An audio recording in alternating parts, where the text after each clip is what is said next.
Engine Rockstar Energy Drink. Lewis Matt Wall, the twin turbo PWC. Tanner Fast going through the paces. Solid line here. Great angle. Woo! Good initiation from Dye. Did you see that main flick entry? Just gangster right there. Job right there by Osmo, but look at Odie Bocchi's diving right in on the attacking positioning now. Ryan Turf really needs to show up. He went off course.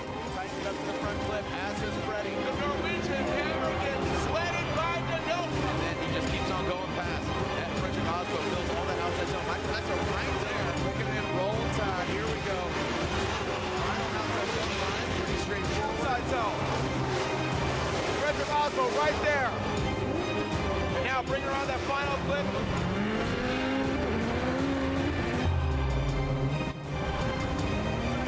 Approaching, pulls a tire up. So qualifying playing a role here in Long.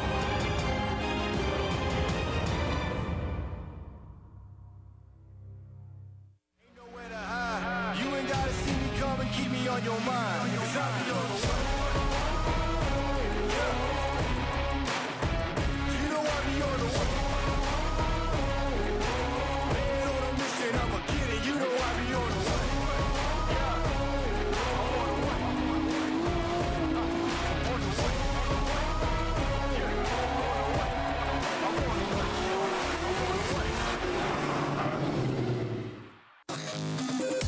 Link is the engine management solution for champions the world over. We know what it takes to win, pushing boundaries, performing under pressure, and having the best people on your team. Our tech support are performance specialists, available 24 hours and ready to talk one-on-one about your winning formula. Link ECU, the performance, reliability, and power to get to the podium. At O'Reilly Auto Parts, we know how important it is for your car to look sharp and run well. And we're here to make that as simple as possible. Get all the parts, accessories, and tools you'll need for your next project delivered right to your doorstep. Just place your order online and leave the rest to us. You'll have everything you need at your door with free shipping the very next day. O'Reilly Auto Parts. All top 32 competitors are ready to go at Worldwide Technology Raceway near St. Louis.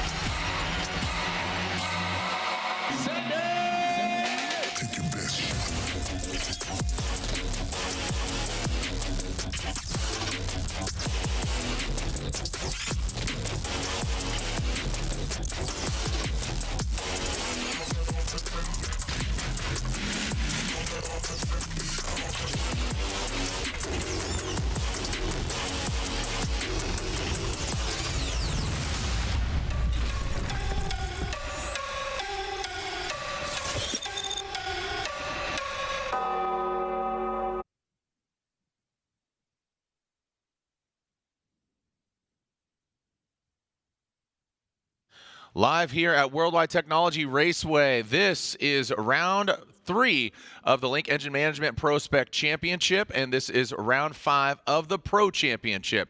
It's a beautiful day here in the Midwest. We are in Madison, Illinois, just in the shadow of the St. Louis Arch, and you see 15 vehicles. Unfortunately, 15 vehicles because Adam Kanapik, he just texted me right now, blew 2 holes in the engine. The piston went through the oil pan. The rod snapped. I mean, it was insane. So, unfortunately, Adam Kanapik's going to be watching from the bleachers, but he's going to have some adult libations and have a good time. All right, well, first and foremost, again, I am Jared Dienda, and next to me is Ryan Lontaine. We're about to begin our driver introduction here, but first and foremost, if you could please stand and remove your hats for the national anthem. Thank you.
Thank you so much for joining us out here again, kicking things off. It's been a marathon of a weekend, kicking things off Thursday night for our ProSpec qualifying. And now here are our 15 vehicles. And like I said, one vehicle will not be joining us, unfortunately.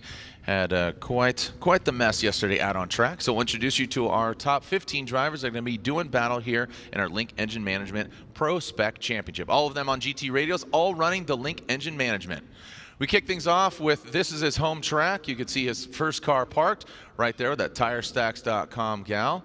And let's take a look at that vehicle. That is Derek Madison. Derek Madison, D-Mads, his home track here in the STL.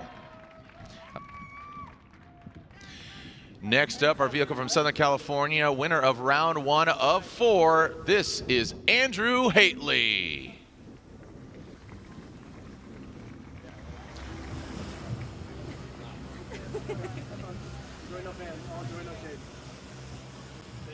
Next up, this gentleman is spotting for our number 1 qualifier in the Pro Championship. Make some noise for Nate Chen.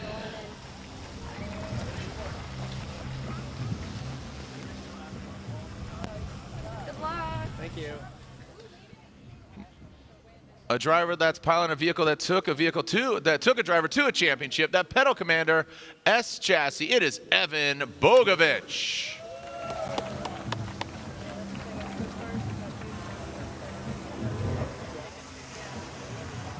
Next vehicle here, that 86. He's non-stop tuning Toyota 86. It is Alex Licklider.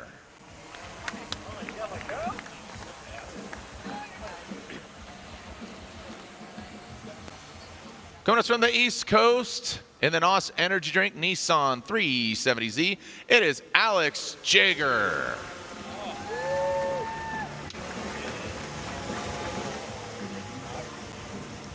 He fought tooth and nail last night in 32, and here he is in 16. Some battle damage, but not knock him down. The Misco Motorsports S chassis. It is Steve Misco. Wrong suit, bro. Wrong suit. From what I understand, his trailer got broken into. Somebody stole a suit, so he's got to borrow one. Big facts. Next up, this gentleman. Oh, he's tricky. He's pretty. It is Ricky Hoffman.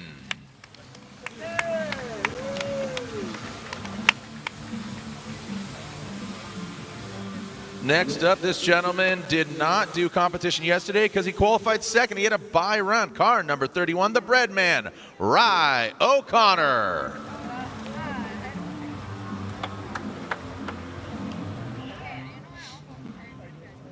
Coming us all the way from the 702, that is Las Vegas to you, the TNVC CoralWorks BMW. It is Blake Olson.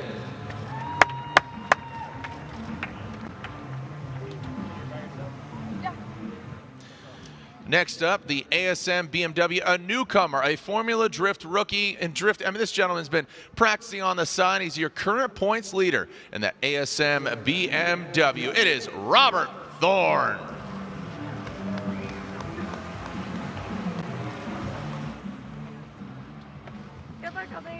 Flying the maple leaf on the roof and Canada in his heart. That M-Spec Performance S chassis. It is TLO, Tommy Lemaire.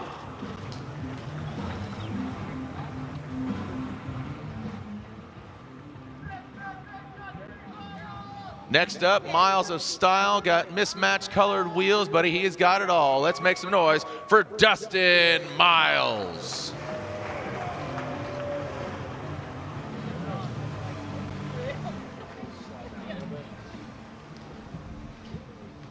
Next up, a great looking, one of my favorite cars, the JZX 100, and that CoralWorks Freedom Motorsports JZX 100 is Rich Whiteman.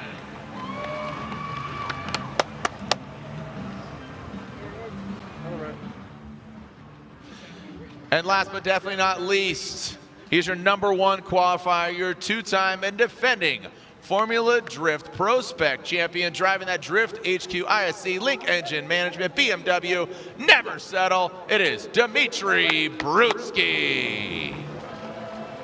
There are 15 drivers, like I said, 16. Unfortunately, Adam Kanapik, he's popping those adult libations because he popped his engine last night. So 15 drivers, 1 driver will have a bye, and that will be Evan Bogovich in that Pedal Commander S chassis. So gentlemen, let's go ahead and send it here at Worldwide Technology Raceway.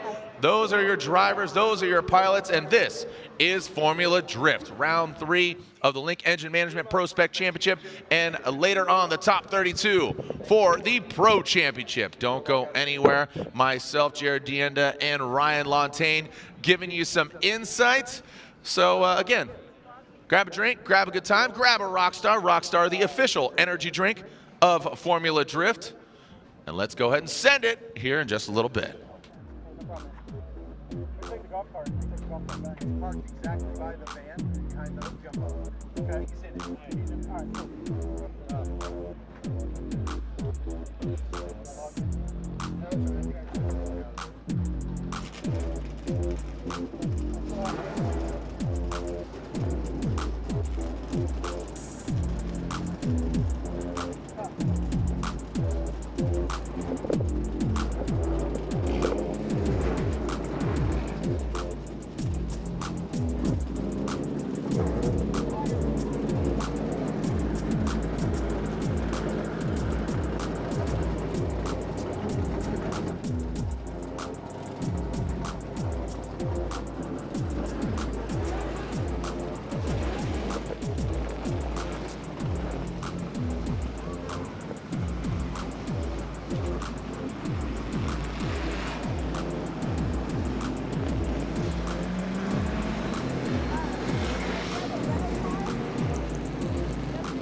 Link is the engine management solution for champions the world over.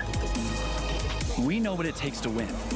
Pushing boundaries, performing under pressure, and having the best people on your team. Our tech support are performance specialists, available 24 hours and ready to talk one-on-one about your winning formula. Link ECU, the performance, reliability, and power to get to the podium.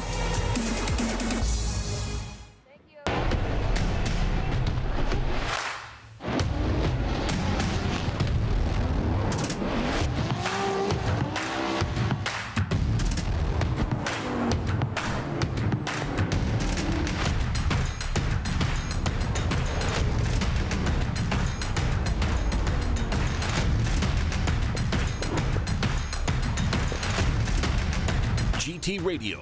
Experience ultra high performance. Ain't nowhere to hide. You ain't gotta see me come and keep me on your mind. 'Cause I be on the way. Yeah. You know I be on the way. Man on a mission, I'ma get it. You know I be on the way. Yeah. I'm on the way. On the way. Yeah. On the way. I'm on the way. I'm on the way.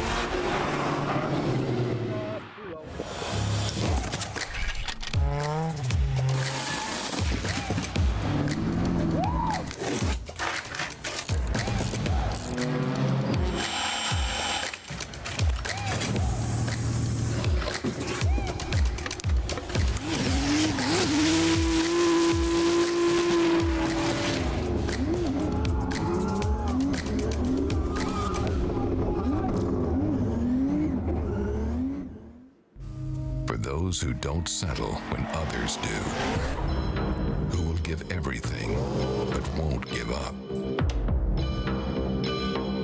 For those who believe in unlimited while others limit themselves.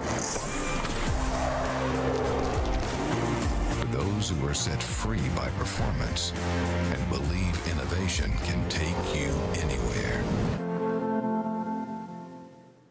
Then Rockstar Energy Drink. This is Matt Wall, the Twin Turbo PWC.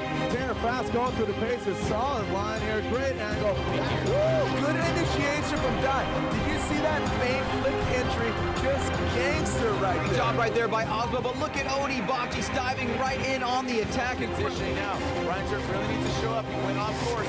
Tightens up to the front clip, as is Freddie. The Norwegian hammer gets sweated by Denofa. And then he just keeps on going past. And Frederick Osbo fills all that outside zone. Michael Esso right there. Looking in, rolling tide. Here we go. Final outside zone line. Pretty straightforward. Outside zone. Frederick Osmo right there. And now bring her on that final clip.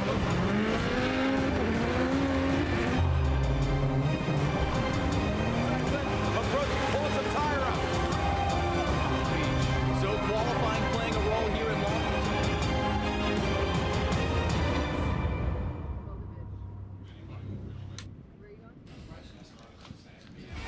There it is, Worldwide Technology Raceway playing host to IndyCar, Cup Car, and Formula Drift. That's right, baby. We've been coming here for a few years, so thank you for having us, Worldwide Technology Raceway and the St. Louis region. A great grassroots drifting as far as, you know, in the Pro-Am scene, and then PROSPEC, here we are, and then you got Pro.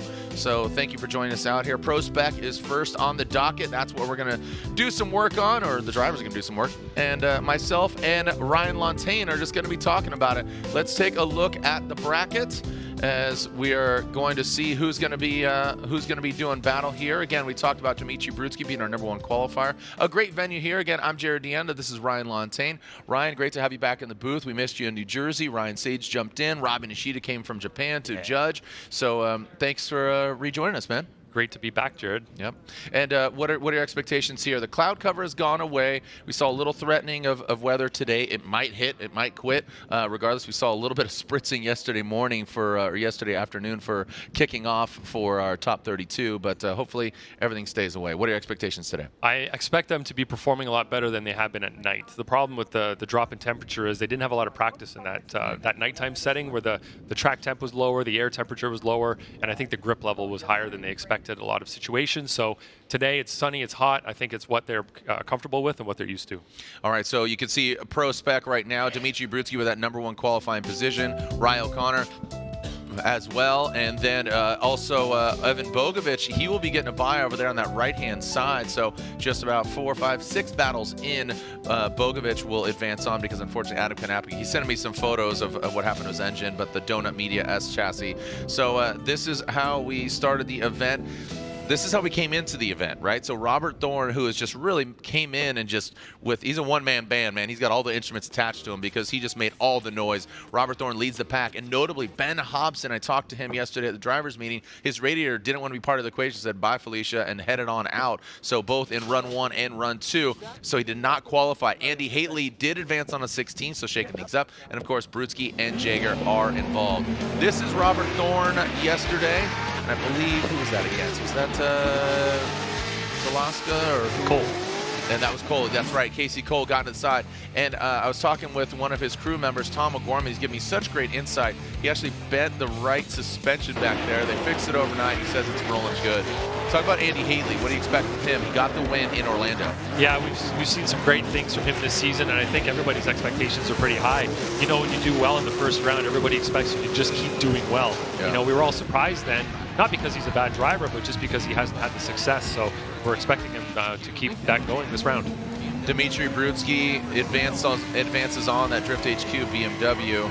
He is your 2-time and defending champion. Ola Jaeger. That's a pro driver. That is a pro driver. That is a pro driver that we saw yesterday. So this was, we've seen Jaeger in PROSPEC before. All right, so we will be seeing the pro drivers later on, and look at that beautiful backdrop here. Such a great city, a lot of dynamicism, and just overall through the years, again, home to Anheuser-Busch and just the gateway to the West.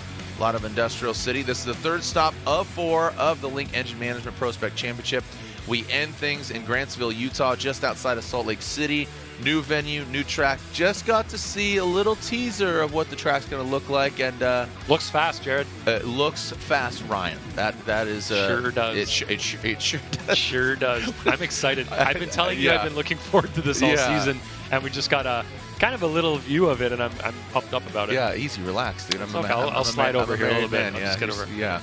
All right, so let's take a look at the Torque Drift course preview as we ride with Dylan Hughes, our winner in Orlando. So we got 4 outer zones, Ryan. Yeah, outer zone 1, you want to get that tire right on that outside edge of the track. Right here, you want to transition the car early to get yourself set up for 2, and you want to stay off that rumble strip. It's not illegal, let's say, to go on the rumble strip, but it can upset the car. You want to carry momentum from 2 into 3, throttle through here. You want to stay with your momentum going until you transition the car, and then you got to slow down. It is a tricky spot. It's hard to see coming around that corner. It sort of presents itself as you come around that wall, so it's not like you can view it from a long ways away. It just kind of appears, and hopefully you're in the right place. This is the momentum map. You can see those red sections of that track, and the auto zones are denoted by that purple outline, but the red, that could really come into play. I don't think we saw a ton of it, but we did reference this a couple times. So what does this mean? Yeah, you want to make sure you're decelling in those red areas as the lead car. You don't have to. You say you make sure, but if you're going to decel, you need to do it where those red parts are in the track. That's to give the chase driver a good indication of where they should expect a car to slow down. If a lead driver slows down outside of that red area, it could go against them if it messes up the chase driver in any way. Tandem format, this is what we're looking at. Lead car, chase car, they switch it up so drivers compete in a single elimination head-to-head battle. Each battle consists of 2 runs. First car leads, then they switch it up. The higher qualifier leads the first run, chase the second. 3 judges determine a winner, and then here are our GT Radial keys to victory. Ryan. So the driver in the lead needs to initiate as snappy and quick as possible. They need to leave outside zone 1. Of course, they need to fill it, but they need to leave it when it ends and get themselves set up properly for outside zone 2. The momentum needs to be carried throughout the course, and they need to decel in the right places. That's key in the lead position because it's going to allow the chase car to be close to you comfortably. The chase car, on the other hand, they have 2 responsibilities. They need to stay close, and they need to mimic what the lead driver is doing.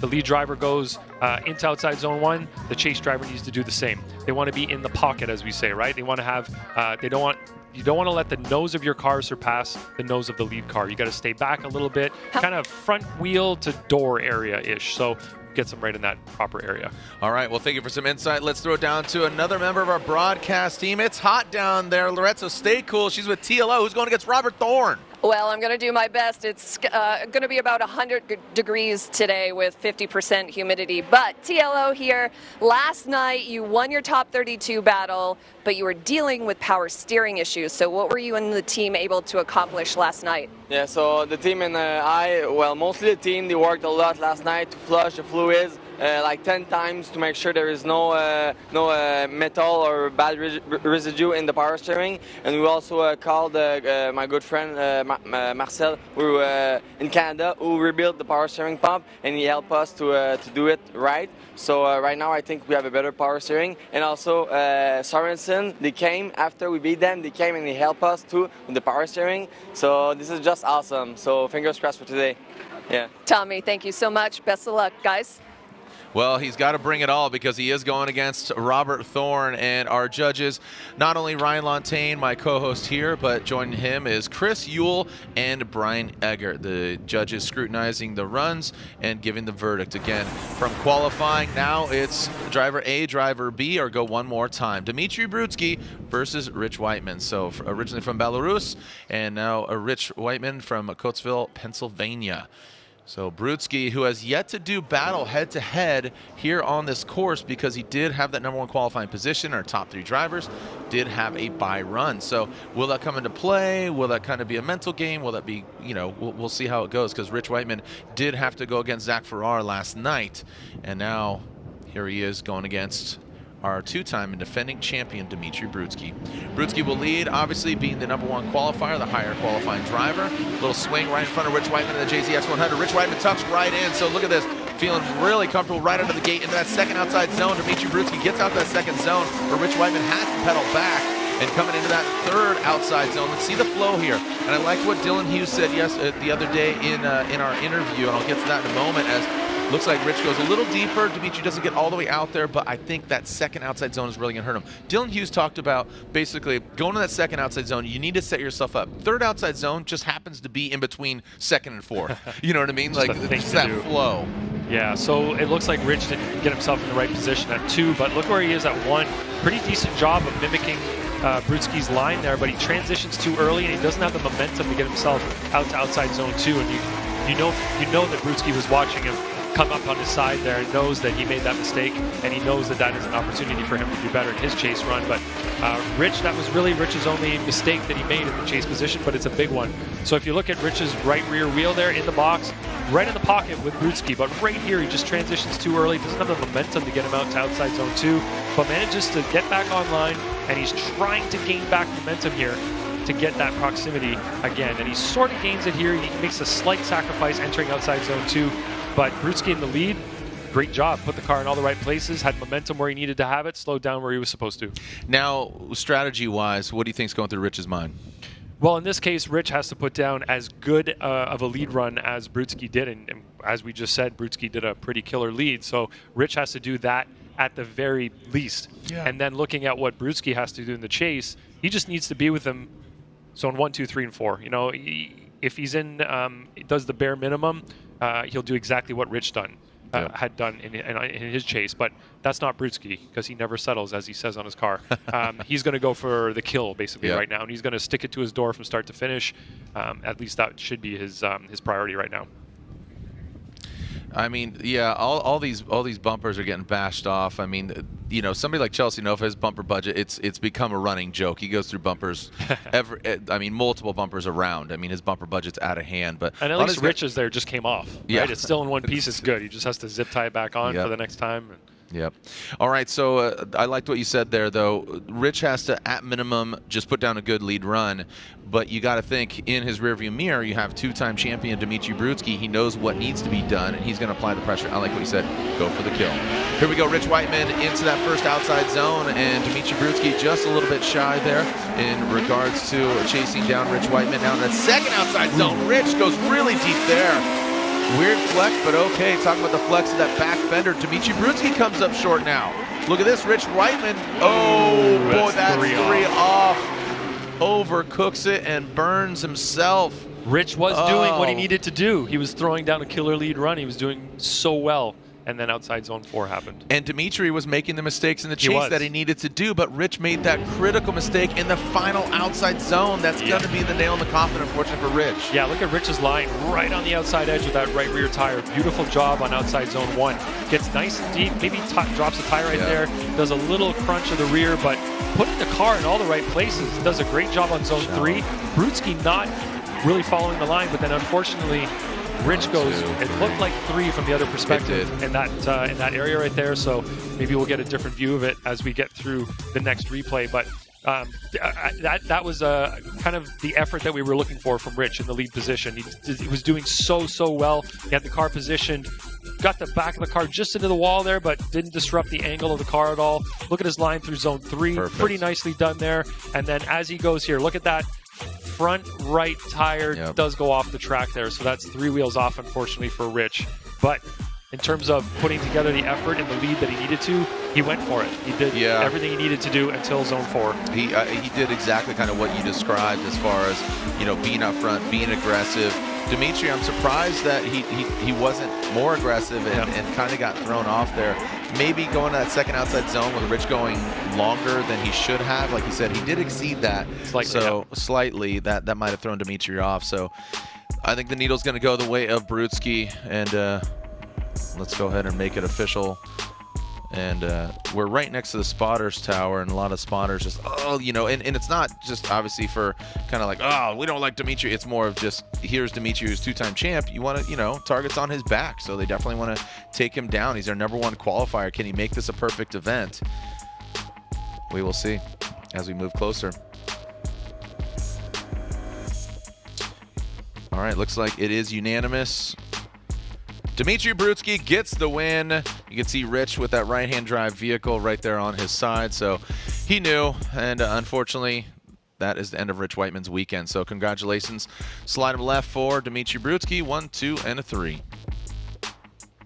Great effort by Rich, though. That was one of those comebacks that you like to see. It's like, oh, he's doing exactly what he needs to do. He's making an effort, and in the chase, that driver's making some errors. So he had an opportunity there to at least get it one more time, potentially, if it came down to kind of splitting hairs on the lead-to-lead, chase-to-chase comparison. Saw some great driving from both these drivers last night.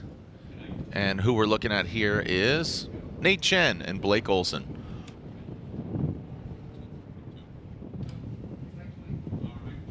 Nate Chen, Blake Olson. Don't know if that age is correct. I think we need to switch that age. I was gonna say if he's 42, he looks great. I mean, definitely. Yeah, I mean he'd be right behind me, and all of a sudden I just feel really old. All right, here we go. Nate Chen will lead. Blake Olson giving chase. Coming across the nose of that BMW. Ooh, Blake doing some landscaping. No need for that. Please stay off the freaking grass. As Nate Chen comes into outside zone 3. Blake Olson playing catch up. Brown cloud. Yes, sir. And Nate Chen comes in, hits it, and quits it. Talking about that last outside zone. Quite a bit of separation there. Don't know what is going on with Balake's whip, but unfortunately was not 100. Man, I said so many things right there. You did. Balake's whip. And you say a lot of things. I do, yeah. You are a talker, Jared. Yeah. Looking at Nate Chen in the lead position, he did a good job on one, but Blake Olson drops 2 tires in the dirt and loses a considerable amount of momentum, traction, everything, and unfortunately falls so far behind there. Nate Chen's filling all the boxes in the lead, and Blake Olson still filling the boxes in the chase. Look at that. He's getting himself in the zone. You can see Nate kind of missing a bit of outside zone 4 there, but in terms of what the lead driver's doing. Watch him in 2 here as well. Nate Chen gets in and he leaves pops it. Out a little bit. Yeah, he departs. He caught an early flight home out of outside zone 2. And like you said, Blake does the right things, but unfortunately... Too far behind. Yeah, too far behind. Yeah. Well, hopefully Blake learned where not to put his car there on initiation. And of course, when you're chasing somebody, you're looking at what they're doing and you're trying to look at the track to see where they're, you're trying to look at 3 things at once, basically, and it looked like he just miscalculated there on entry in the chase.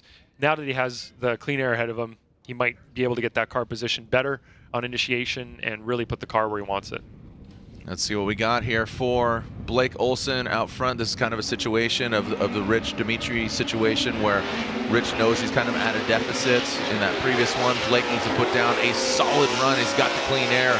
Filling all the outside zone 1. Let's go to outside zone 2. Blake Olson, almost similar to what Rich Whiteman did. He exceeded the line, throws off Nate Chen a little bit there as gets bound up. You can see him kind of grabbing the wheel. Looks like he hit a beehive, swinging his hands. And Blake Olson, rock solid there, but is that enough? I mean, you got to think with Blake Olson going off, kind of the deficit there. Did what he needed to do, but I think Nate might have as well. Yeah, it's hard when you do. Doors open. Oh, yes, door opened. Yes. How did you reach across there to open that door? So looking at the initiation, good job from Blake. He's getting nice and wide in outside zone 1. Nate is a little bit shallower in the chase position there. Blake goes over the line in outside zone 2, and then right there, Chen gets kind of choked up a little bit because he gets too close. Falls back a little bit. Still better proximity than Blake was in his chase run, though.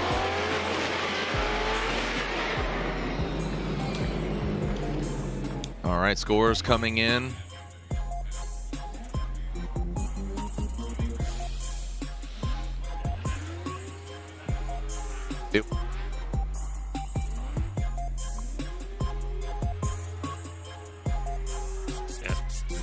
It's good. We're analyzing when that door opened because hood hatch or door opening is a disqualification, and you got to do this. And why are you saying it that voice, Jared? Because that's what you sound like, Ryan. What are the This is my Canadian here? Ryan Lantaine voice. You want some maple syrup and Canadian bacon? Some poutine? You want some poutine? Hey, look, how is something's on the poutine not screen, American? Jared. I'm still baffled by this. That's a one more time. And there, Nate Chen gets the win, 2-1. Chen gets the win. Again, how is poutine not American? How did Americans not invent that? I feel like that is the most American dish. French fries. All right. Cheese, gravy. I got you, fam. And then we're going to throw cheese on it. Okay, that's like nachos with fries. Let's get weird. And then throw gravy on it. And, yeah, as getting a Triple G blessing of the gods over here from Mr. Coroworks Greg Bussell. But Nate Chen gets the win. Yeah, again, fries, cheese, gravy. It's amazing. When you throw lobster on that thing, too. We out-American you. The Quebecers out-American you. Oh, man, they did. Oh, so you said Quebecers, not we. Oh, look at how you denounced them real quick. Okay. They just invented saying. it. Speaking of Canada, TLO, Tommy Lemaire going against Robert Thorne from Denver, Colorado. Holding it down for ASM. Some great insight from Tomo, a.k.a. Tomo Gorman, talking about just his experience. He's DMing me just so many great notes. So I got to give a shout out to Tomo. We are ready to send cars. Robert Thorne, who is leading the championship, comes in here. He qualified fourth, so he didn't have a bye run, so I think that might benefit him. He did have some contact last night with Casey Cole, having to prepare that back right suspension through the night, but he's feeling 100. Here we go. Robert Thorne deep into there. Little landscaping. So brown cloud. We'll see if that comes into play there on that back half. Robert Thorne, look at that. Drops that bumper right in. Oh, it does affect him a little bit, but I don't know if that was because of the wall tap or just comes unbound. And TLO now in that chase position. Haven't talked much about TLO, but look at too little too late. What's going on there?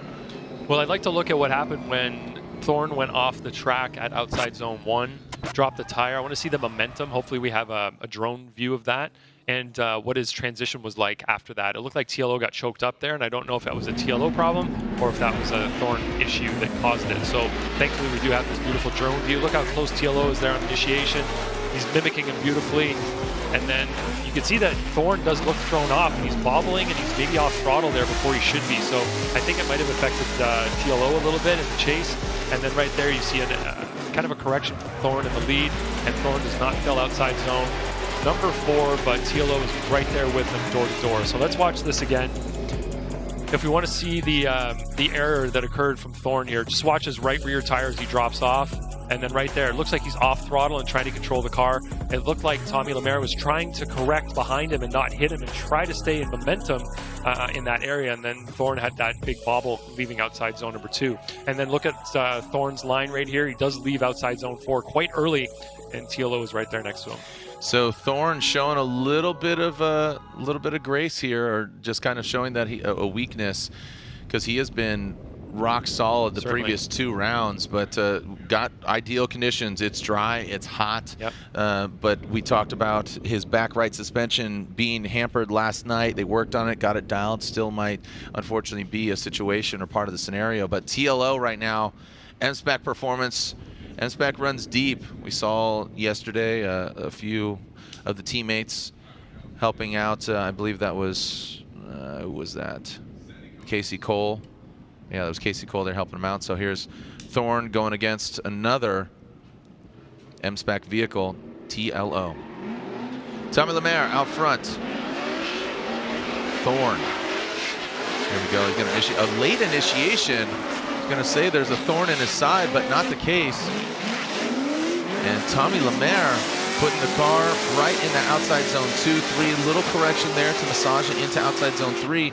But Thorne having some trouble getting. Oh, and Tommy Lemaire goes off course. And that is a whole car. That was a whole car off track right there, Jared. Exit stage right for Tommy Lemaire. Robert Thorne might have just got gifted an absolute victory here. I think up until that point, Tommy may have had an advantage overall here. I would agree. Chase, but he threw it all away on that last corner by going 4 wheels off. Yeah, if you look at the lead run that Tommy's putting together here, he's putting the car in the right places. And in the chase, Thorne is not really putting his car in the same places. So Tommy had a little bobble there entering zone 3. But right here is where it all falls apart for Tommy. He goes 4 wheels off, leaves the course entirely, goes behind that outside zone marker cone. So that is going to be an incomplete for Tommy Lemaire. No way. And like you said, he basically gifted that win to Robert Thorne at that moment. Holy cow. Send an edible arrangement to TLO, Robert Thorne. Oh, we haven't heard much about edible arrangements. I know. Just shout out to the Maximum Driftcast boys. Corey Hosford talking about Paco and Sam Nalvin. What's that, Brian? Oh. That's funny.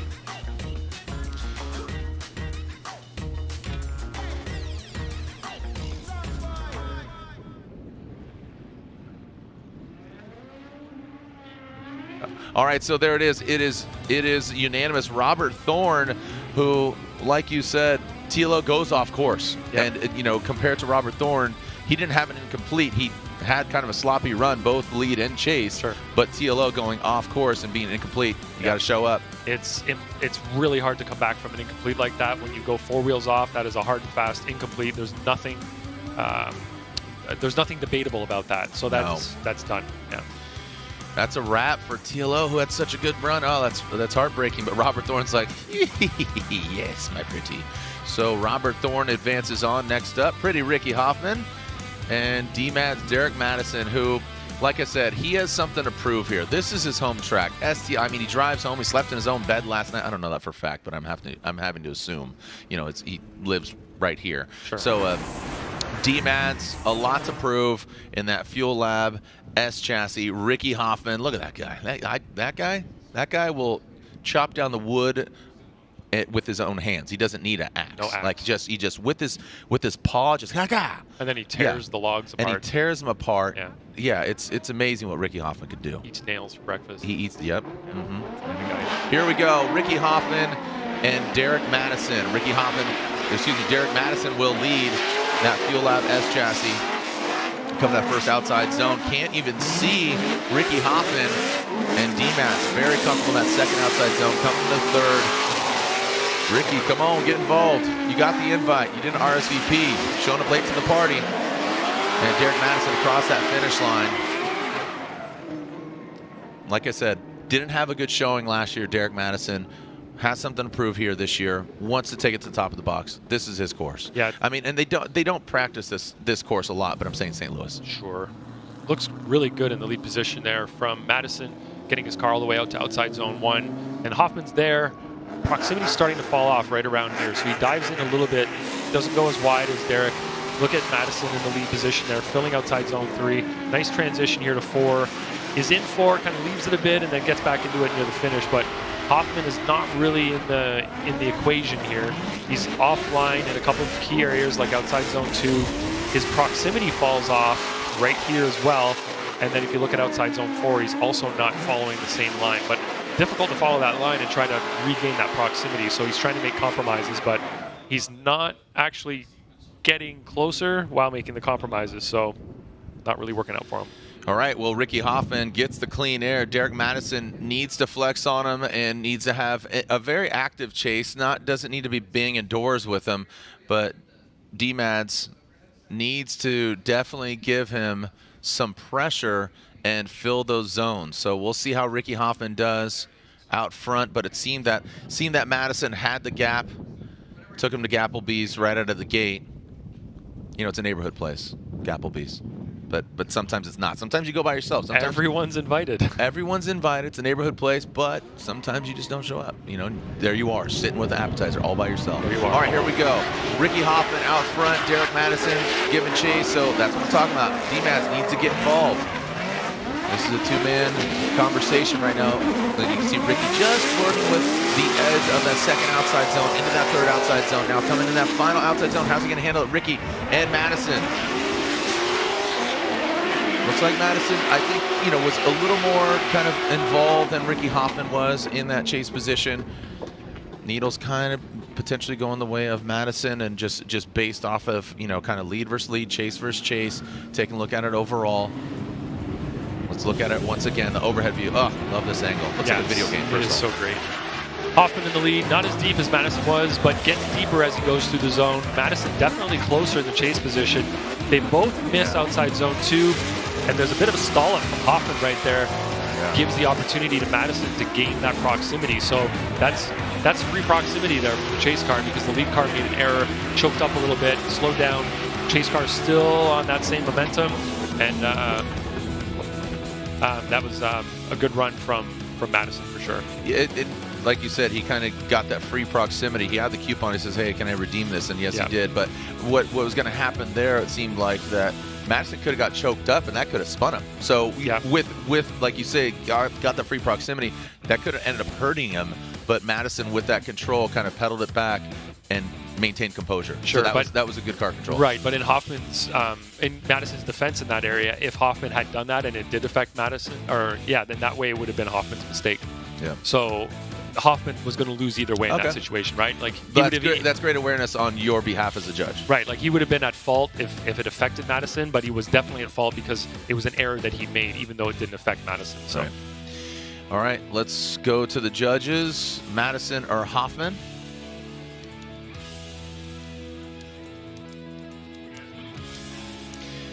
Great job by Ricky Hoffman, Wire Care, Coro Works. You can see all the sponsors there, Mantis Angle. Shout out to Josiah Falaise. Derek Madison, D-Mats gets the win. He's advancing on. Madison, like I said, he's going against Thorne, which should be an exciting one. So halfway through top 16. Now we got a Skittles party. A whole bunch of pastels. Rye O'Connor and Alex Licklider. I guess I'm a little allergic to bread here. Rye O'Connor and Licklider. So Rye O'Connor will lead, who had a great qualifying run. I told him, hey man, great job driving the other day in qualifying. He says thanks. He's really excited about that, and here he is. But will that help or hurt him that he hasn't seen head-to-head competition until now? And he's going against Alex Licklider, who took out Rudy Hansen, or Rudy Hansen took out himself early on. Here comes Rye O'Connor, a swang thing in front of Licklider, now into the second outside zone. Big angle, and it bites, and Rye O'Connor. So that checks up Licklider. Unfortunately, that will be a deficit and a mistake and an incomplete by Rye O'Connor. So Licklider will have an advantage. That guy never stops tuning, non-stop. They're tuning his car right now. Literally. As he's driving. Yeah, let's see the replay on that. It looked like in the lead position there, Rye O'Connor over-rotated the car. He was way offline for outside zone number 2, quite a bit inside there, and stalled to the point where Licklider could not get through there. So in the lead position, Rye's doing okay in outside zone 1. Licklider is quite a bit inside there, but if you look at right there, had Licklider kept going, he definitely would have plowed right into O'Connor's car. So he had to do that to avoid contact, and that will go on Rye O'Connor for sure. Pretty fly for a Rye guy. So in this situation, we're taking the incomplete that, visually you look there, Licklider spun and stopped. O'Connor kept going, but that incomplete gets transferred from Licklider to O'Connor because O'Connor is the one that caused it. So you can't expect a chase car to do anything in that situation. There was nowhere for him to go other than to stop his car like that to avoid a big collision. So Rye O'Connor does inherit that incomplete. So he'll be going into this next run of battle here with a pretty big deficit. I like how he transferred. It's like he touched some, like some superhero transferred that stall. If you want to be less supernatural about it, you just handed him something physical, like a piece of paper or something. Hello, good day. This is for you. This is your deficit. Tip of the hat and good day. I said good day, and he slapped him with a glove. I don't know where the glove came from. All right, here we go. Let's alternate the order. Licklider will be out front. Rye O'Connor in the chase position. Licklider. Ooh, man, a lot of these guys getting involved in that dirt. These guys want to be gardeners. Real green thumbs around here. Green wheels. Licklider into that second outside zone. Rye O'Connor tries to keep pace with him. Licklider. He could be getting the victory here if he keeps it. But my goodness. Oh boy, that is an incomplete. Goodness gracious. Oh boy. The brown cloud came into play. See, the brown cloud's like, woo, the spirit of outside zone 1 haunted him. Yeah, so this is forced one more time. That's an incomplete. So Rye got a gift there. Licklider was on to victory, dude. He was spraying champagne to move into the top 16. If there's top 16 champagne bottles that don't exist, he would be spraying it. He'd be spraying it. Yeah, so you can see a tire drop there from Licklider in the lead. He angles up a little bit, but seems to maintain momentum. And then right here, leaves outside zone 2 early. You can see Rye in the chase trying to put on pressure, and he's doing a good job. Licklider fills outside zone 3, but then transitions so early and slows down too much and does not make it around outside zone 4, which causes an incomplete. Now, 2 lead drivers with an incomplete equals an automatic one more time. Completely because unscorable. Right, the chase drivers are not held at fault for anything at that point, but they're also not allowed to keep drifting, and the run is essentially over. So in that case, we get a one more time. Unfortunate there, so forced to a OMT. That is a one more time for Ryle O'Connor and Alex Licklider. It was all Licklider, but all right, well, there's the outcome there. Let's throw it down to Lorette Nickel. Lorette, what's up? Well, we just saw Derek Madison take that win against Ricky Hoffman, and Ricky Hoffman this weekend is staying at his house. You being the hometown hero right now, you have that crowd really supporting you. Yeah, I see you guys. I hear you guys. Thank you so much for coming out for me and supporting me so much. It means a lot. A lot of hard times and hard work from all the boys here to get here, so we're going to do our best to put it on top for you today.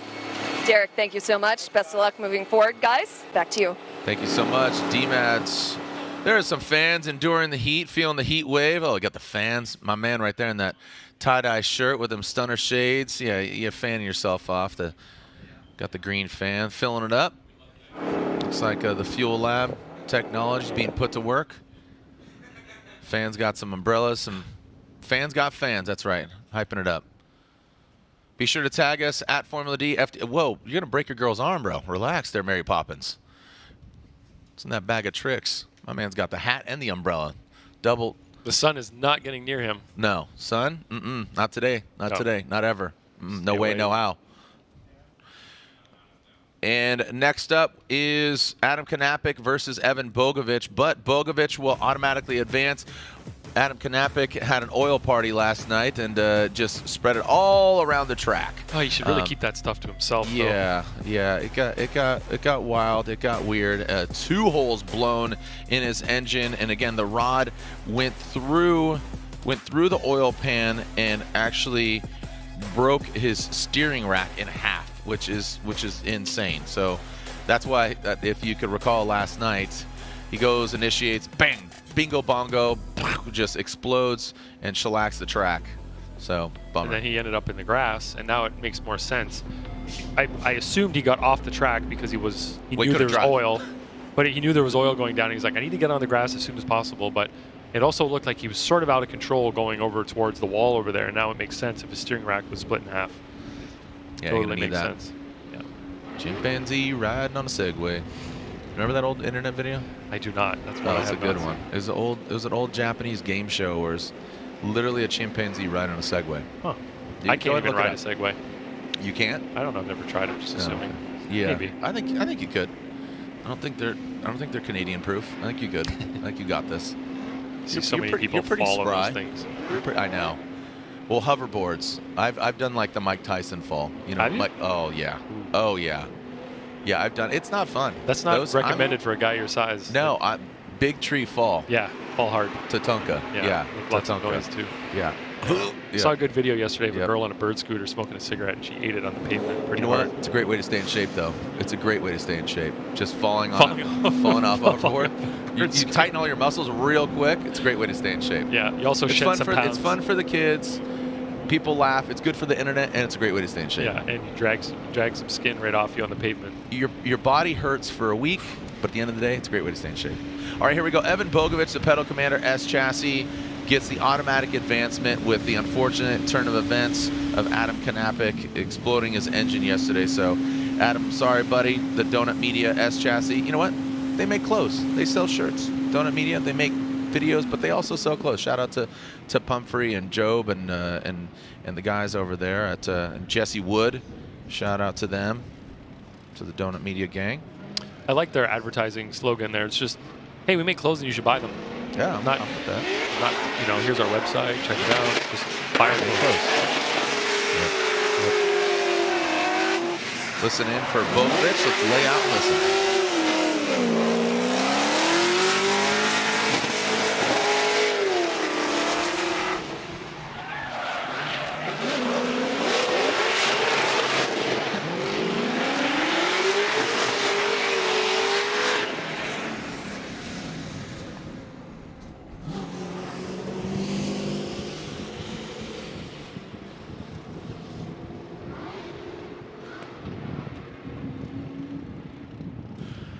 All right, the rolling hills of Madison, Illinois, right there. The rolling garbage pile.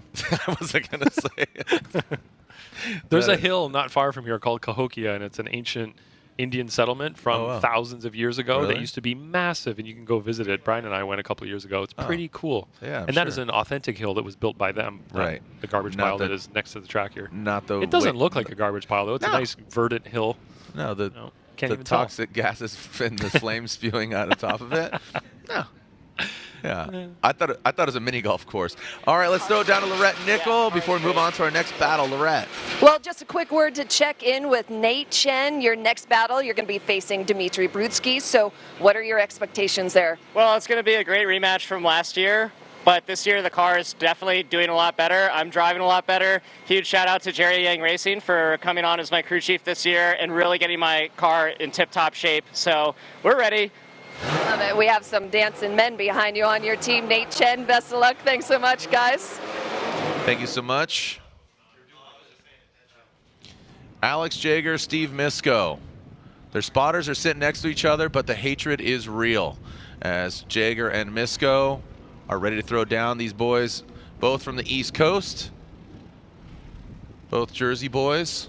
Not the play. I don't know if they're actually in the actual play Jersey boys, but right now, just calling it like I see him. Alex Jaeger out front. Misko in the chase position. Alex Jaeger initiating that first outside zone. Misko comes up a bit short in that first outside zone. Now to the second outside zone. Let's feel the flow. Yeah. Into very well done. You can see just barely kissing the wall. And man, flirting with that edge, but no brown cloud being thrown up. Into that final outside zone goes Jaeger. The NOS Energy Drink, Nissan 370Z. Misko did get in the pocket here and there, but a well done run by Alex Jaeger out front. Misko, you know, when you drive with people a lot like Misko and Jaeger do, you're going to get familiar with kind of those little nuances, and I think that was a really good showing of kind of the respect and know what to expect. That was a great lead run, Jared. A couple of really shining moments there. A little bit off of outside zone 1, Jaeger is, but watch outside zone number 2. Gets in the box, bumper right on the wall. That was beautiful. Carried his momentum through there on throttle. I think the tire was hanging over the edge of the pavement there, but didn't touch the dirt somehow. Transitions here to outside zone 4. Very close to that outside line.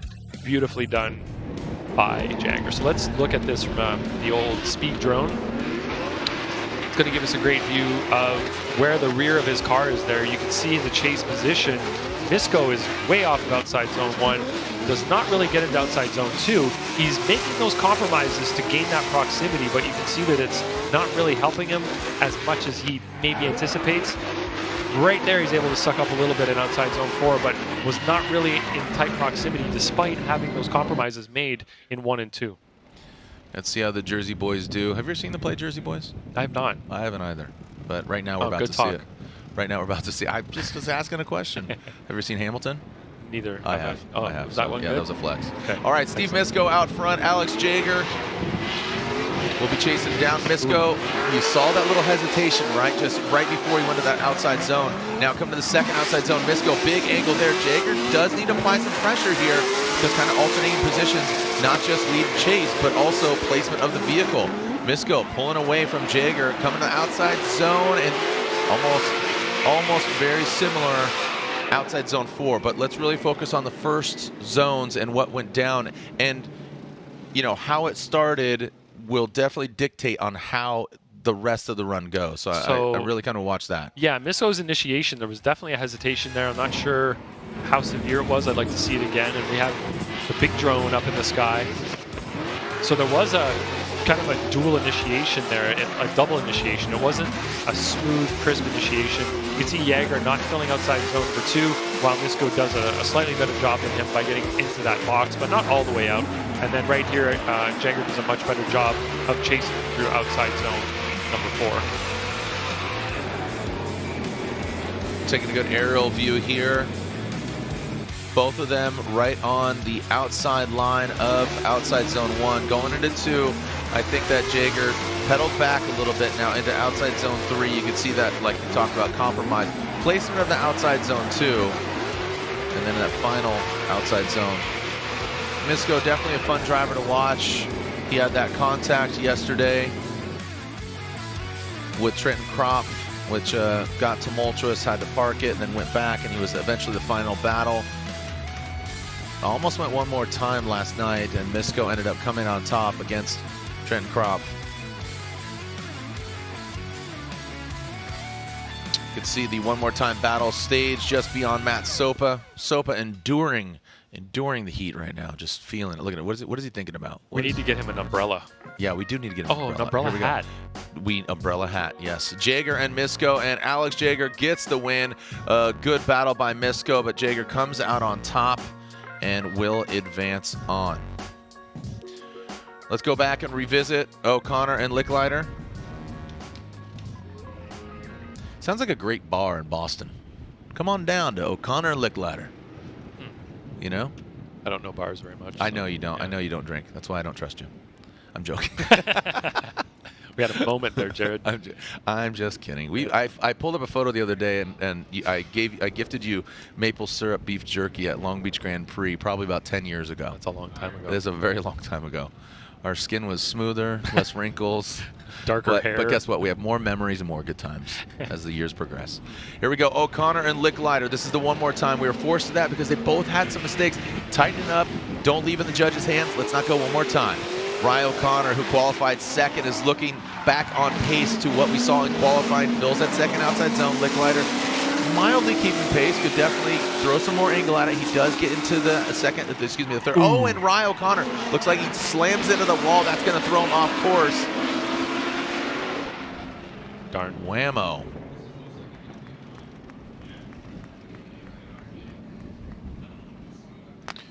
Oh, man. So, looking forward to reviewing that on the replay. Hopefully we have a couple of views, but that rear wheel that's pointing the right direction, dude. It's not straight anymore.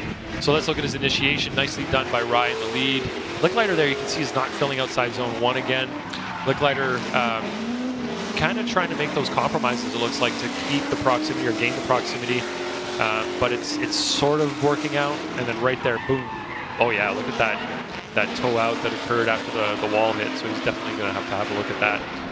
Let's look at this from the speedy drone. Rye does a decent job of initiating, getting out into the zone, not all the way out, but in the box. And then Licklider is trying to gain back that proximity. He's having mixed results here, missing outside zone 3, then boom. So Rye almost completely straightens in the lead.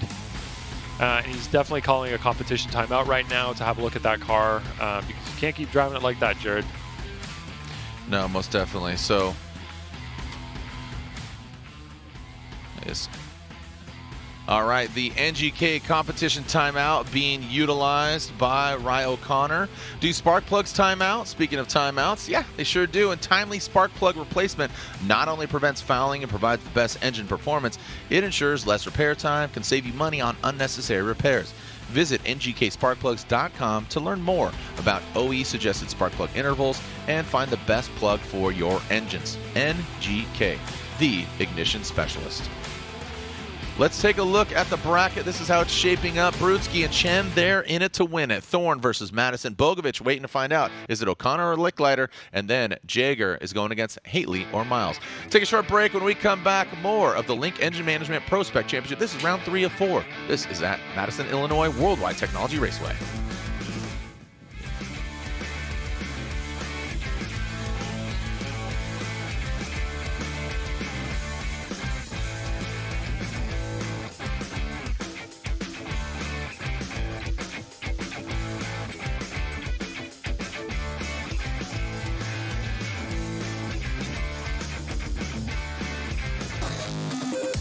Link is the engine management solution for champions the world over. We know what it takes to win. Pushing boundaries, performing under pressure, and having the best people on your team. Our tech support are performance specialists, available 24 hours and ready to talk one-on-one about your winning formula. Link ECU, the performance, reliability, and power to get to the podium.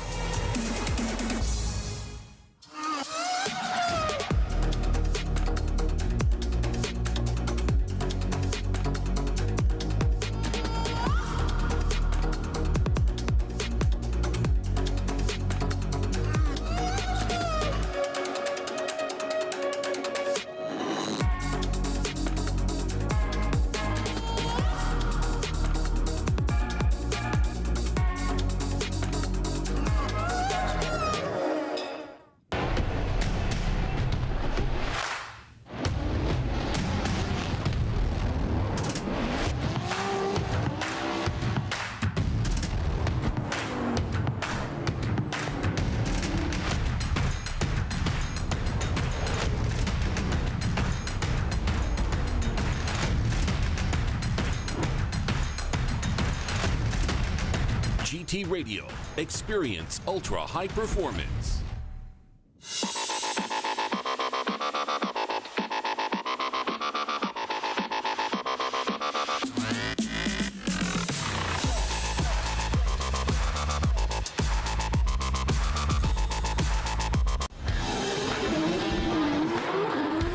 We all know Royal Purple for their exceptional motor oil. They keep my 1,000 horsepower drift car going year-round. And they have an exceptional array of products that help keep your engine's fuel system running clean, powerful, and cool.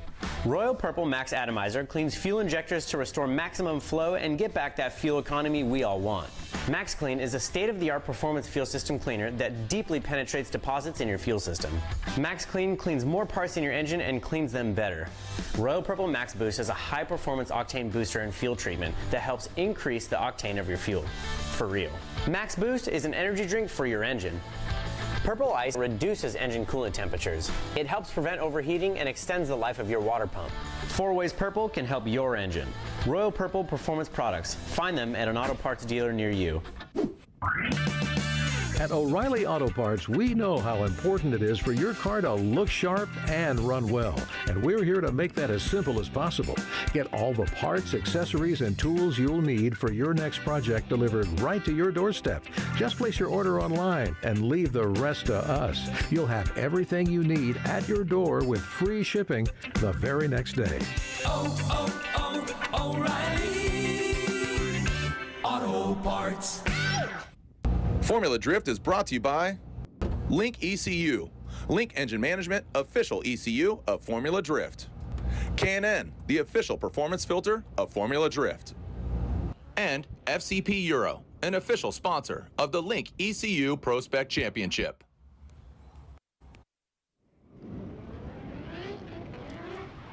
The car show is on. Shine. A little Arrive and Shine whips. Look at that. Oh, is that man. a JZX? That is. I'm seeing a JZX. I'm seeing. Oh man. I'm looking at that Cutlass. I like that four FC door right there. Mm-hmm. Ooh, that. Oh, you know, yeah. Again, I love FCs. Oh, I love FCs. Is that a Holden or That's is that an Holden. SS? I don't know. I mean, probably an SS with a Holden badge. R32. Mark II Super looks nice. Look at that. You got some RTR flair in there. Got some Mustangs. S2000. MRS. Look at the MRS. Oh, yeah. Oh, that S2K is nice. Yeah, yeah. Look at BMW 7 Series. Series. Yeah, yeah, yeah. Integra. Some nice cars down there. So if you're not here in the building, what is that? Is that it? What, the Sil You didn't even catch it. I called it an Integra, and you're like, yeah. Oh, okay. So, there might have been an Integra. I don't know. Yeah, I don't and look, there's the clips from Fast and Furious. Is that the one? No. Oh. I'm just kidding. Dude, you never had your car, Ryan. I never what? All right, so some great cars there. That's the podium. Who's going to end up there tonight? We will find out. We will find out this afternoon and this evening. So some of the fans pulling up for the PROSPEC, and here we go. Andy Haitley and Dustin Miles will revisit Ryan O'Connor and Alex Licklider. We know that Ryan O'Connor called his NGK competition timeout. What that means is he has a 5-minute allotment to fix his vehicle. If he's unable to fix it and unable to get the car ready and rolling, he will have to scratch, and Licklider will get the advantage, or get the potential win. He still has to have a buy run. Here we go. First portion of this battle, Dustin Miles, Andy Haitley. Dustin Miles had a great run last night. Andy Haitley, who was our winner at round 1, can he duplicate that success here in St. Louis? Dustin Miles into that second outside zone. Looks like Dustin goes a considerable deeper than Andy Haitley. And now into that third outside zone. Let's see how Dustin handles. Into the final, Andy Haitley comes up just a bit short there with that habanero. Haitley, again, lovingly calls the car habanero. It's spicy. He's been eating habaneros. And I love Andy Haitley's Instagram at the end of the night. He's like, dude, best part of FD. Goes in his trailer. There's Gonzo, his dog. Oh. Gotta love that. He loves his dog. But Dustin Miles, good job there from him out front. Let's see what Andy Haitley's got. Let's look at this overhead view. It looked like Andy Haitley made some compromises there. Wasn't filling as he should. So Miles in the lead is getting to outside zone number 1. Sort of. Better job on outside zone number 2, though. Again, Haitley not in the zone fully. Miles in the lead there. Does a nice job in outside zone 3. Haitley does a better job of mimicking him through there, but then as Miles misses the majority of outside zone number 4, Haitley's even further inside and is not really mimicking what Miles is doing in the lead. So in terms of the chase car responsibilities, which are stay close and mimic, Haitley's not fulfilling those 100%. The lead car goals, Miles filled a couple of them, but Yeah. still missed the mark on a couple of important areas. You definitely tune it up just a little bit. Yeah. You're at a 7, you're C, you're passing, but we need you to bump it up. Let's Get see it a up. B. You know, I mean, do some after-school projects. You know, kind of nuzzle up to the outer zones. Let's make sure it's tight and right. Here we go. Andy Haitley out front. Initiates in that first outside zone, so almost mimicking what Dustin did, right? Yep. So big angle there from Haitley. Dustin Miles now, he goes shallow, but Haitley, oh, look at that, Miles. Almost potentially making contact there in that third outside zone. Looks like Haitley with the clean air looking a lot more dialed, and that's what we saw in qualifying from him on Thursday. I was going to say yesterday, that was 2 days ago. So a great lead run there from Haitley, and that was kind of, again, I got a reference back to Brutsky and Whiteman. That's what he needed to do. Whiteman did exactly until that final outside zone, but overall, good run by Haitley. Yes, certainly a better lead than a chase, let's say, from Haitley. In the lead position, Haitley was able to put his car where he needed to put it for the majority of the track, but in the chase position, Haitley was making some errors, making some compromises, right? Now we look at the chase of Miles. He also made some errors in the chase position. Of course, we do lead to lead, chase to chase comparison, so we're gonna do a little side by side. Is that what I just heard? Yes, we are. So looking at the difference in where the cars are positioned is going to be important here. So outside zone 1 is almost similar. Outside zone 2 looks like Haitley did a better job there mimicking. Chase lead, as well. Yeah, lead and chase. Yeah, it looks like Haitley might have a slight advantage there as well, and then Haitley does a much better job in the outside zone 4 area in the lead, but in the chase is off. But in the chase, Miles is off as well in that area. So there's a thin line between Lovely and Haitley. Ooh, that's a good one. I can see that on Jared Dedium's. Yeah. And there it is. It's been, go ahead and put out there. It's a thin line between Lovely and Haitley. So the BC Racing Go for Gold side by side. BC Racing, the official suspension of Formula Drift. And if we haven't mentioned already, and if you don't know, the FCP Euro Cup, again, $1,000 per round for the highest finishing European car. So again, 5, 3, and 2, first, second, and third, and $10,000 overall for the highest finishing European car. One more time. Oh, we're going one more time. Okay, so Ryan went with Haitley, and the other 2 judges went OMT. So Chris Yule and Brian Eggert. So one more time, going to Brian Eggert one more time. So Haitley and Miles. Going to Brian Eggert, who said one more time in conjunction with Chris Yule. Brian, your elaboration on going OMT. Just both drivers had a couple mistakes here and there on the thing, and I think that they have another chance to clean it up. It'll look a lot better. It's just that nobody was a dominant winner for me, so that's the reason I chose one more time. Right on. Thank you so much. I appreciate your insight there, Brian, and what's going down. And again, getting some insight from one of the other judges outside of Ryan Lontaine, Brian Eggert and Chris Yule. So let's throw down to Ryan Lontaine, who's with Rye O'Connor. Hey, thank you so much. Rye called a competition timeout. Unfortunately, we saw him go into the wall, and the clock ran out. Rye, I'm so sorry. What, in your estimation, happened? Well, this is no longer straight. That's a big problem. Going from outer 3 to outer 4, I transitioned a little early and just got into that hip of that wall. I didn't think it was that bad. This is a lot of wind. I didn't think it was that bad, and then I started to feel the car crab walk, leaving outer 4, and called the comp timeout. And Aaron did everything he could to get this car out here, and it's rough to qualify second and get knocked out top 16, but at least we got into top 16. At least we're moving forward, so at least we have some positives out of the weekend. Yeah, and you got out of the car and you told me you're devastated, but he has a great positive attitude, right? Thank you so much for your time. Jared? Thank you so much, Lorette Nickel, and yeah, bummer for Ryan O'Connor, but like you said, some positives there for the bread man as we see Licklider finish out his run, flying the Maryland flag within his number. He's even got a Maryland plate. Crab Cakes Football and Drifting. Not only Vaughn Gittin Jr. from Maryland, but Alex Licklider as well.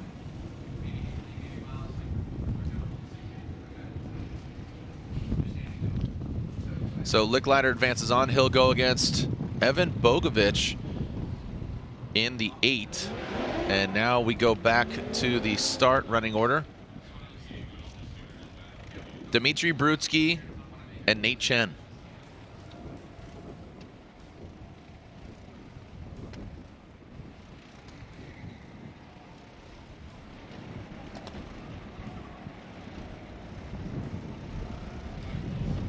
and we are ready.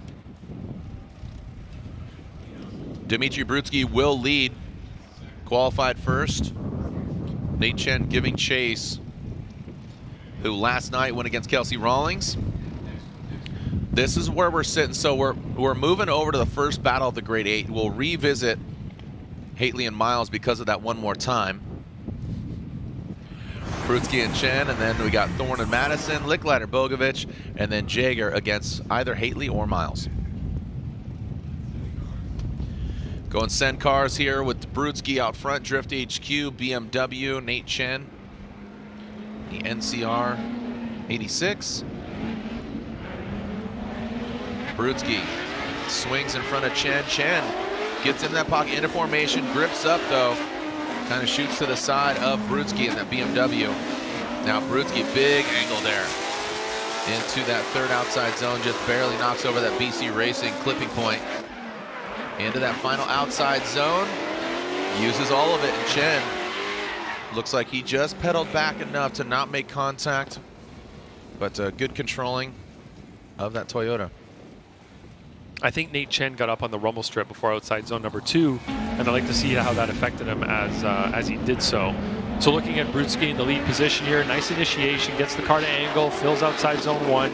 Nate just compromises a little bit there and then gets up on the rumble strip a little, and you can see it shoots him in and he misses outside zone 2, whereas Brutsky does a pretty good job there. Brutsky lowers his angle a little bit coming to outside zone 3. Nate takes a little bit of a tighter line there, but then gets right on line for outside zone number 4 to get nice and tight on Brutsky's door. So looking at it from a different perspective now, you can see Nate's a little bit inside there. I don't know if we'll be able to see we can see the bump up on the rumble strip through that view. But looking at outside zone 3, Brutsky's right, tires just hanging over the edge, and then Nate Chen dives in right here, gets back on the right line, and is nice and tight with Brutsky over the finish line.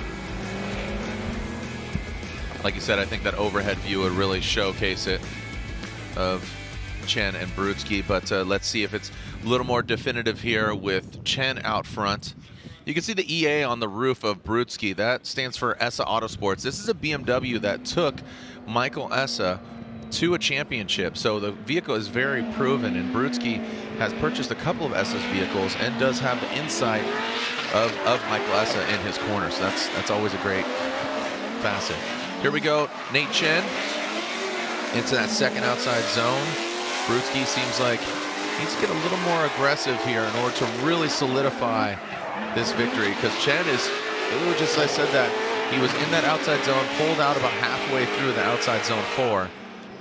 But Brutsky isn't really kind of, I don't know, flexing his muscle. I'd like to see him be a little more aggressive or dominant and show you why he is a 2-time champ, because I know he has it in him, but he might be pedaling, kind of, slowly ramping up through today.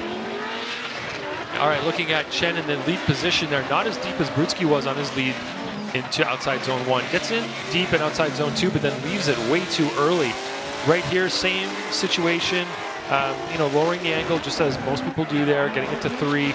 But I think Brutsky had more mimic and maybe better proximity without making any compromises. So looking at the speedy drone here gives you a good view coming into outside zone 4 of how Brutsky's really mimicking exactly what Chen's doing, even if it's not exactly in the right position on the track. You can see Nate Chen, that separation there between Chen and Brutsky.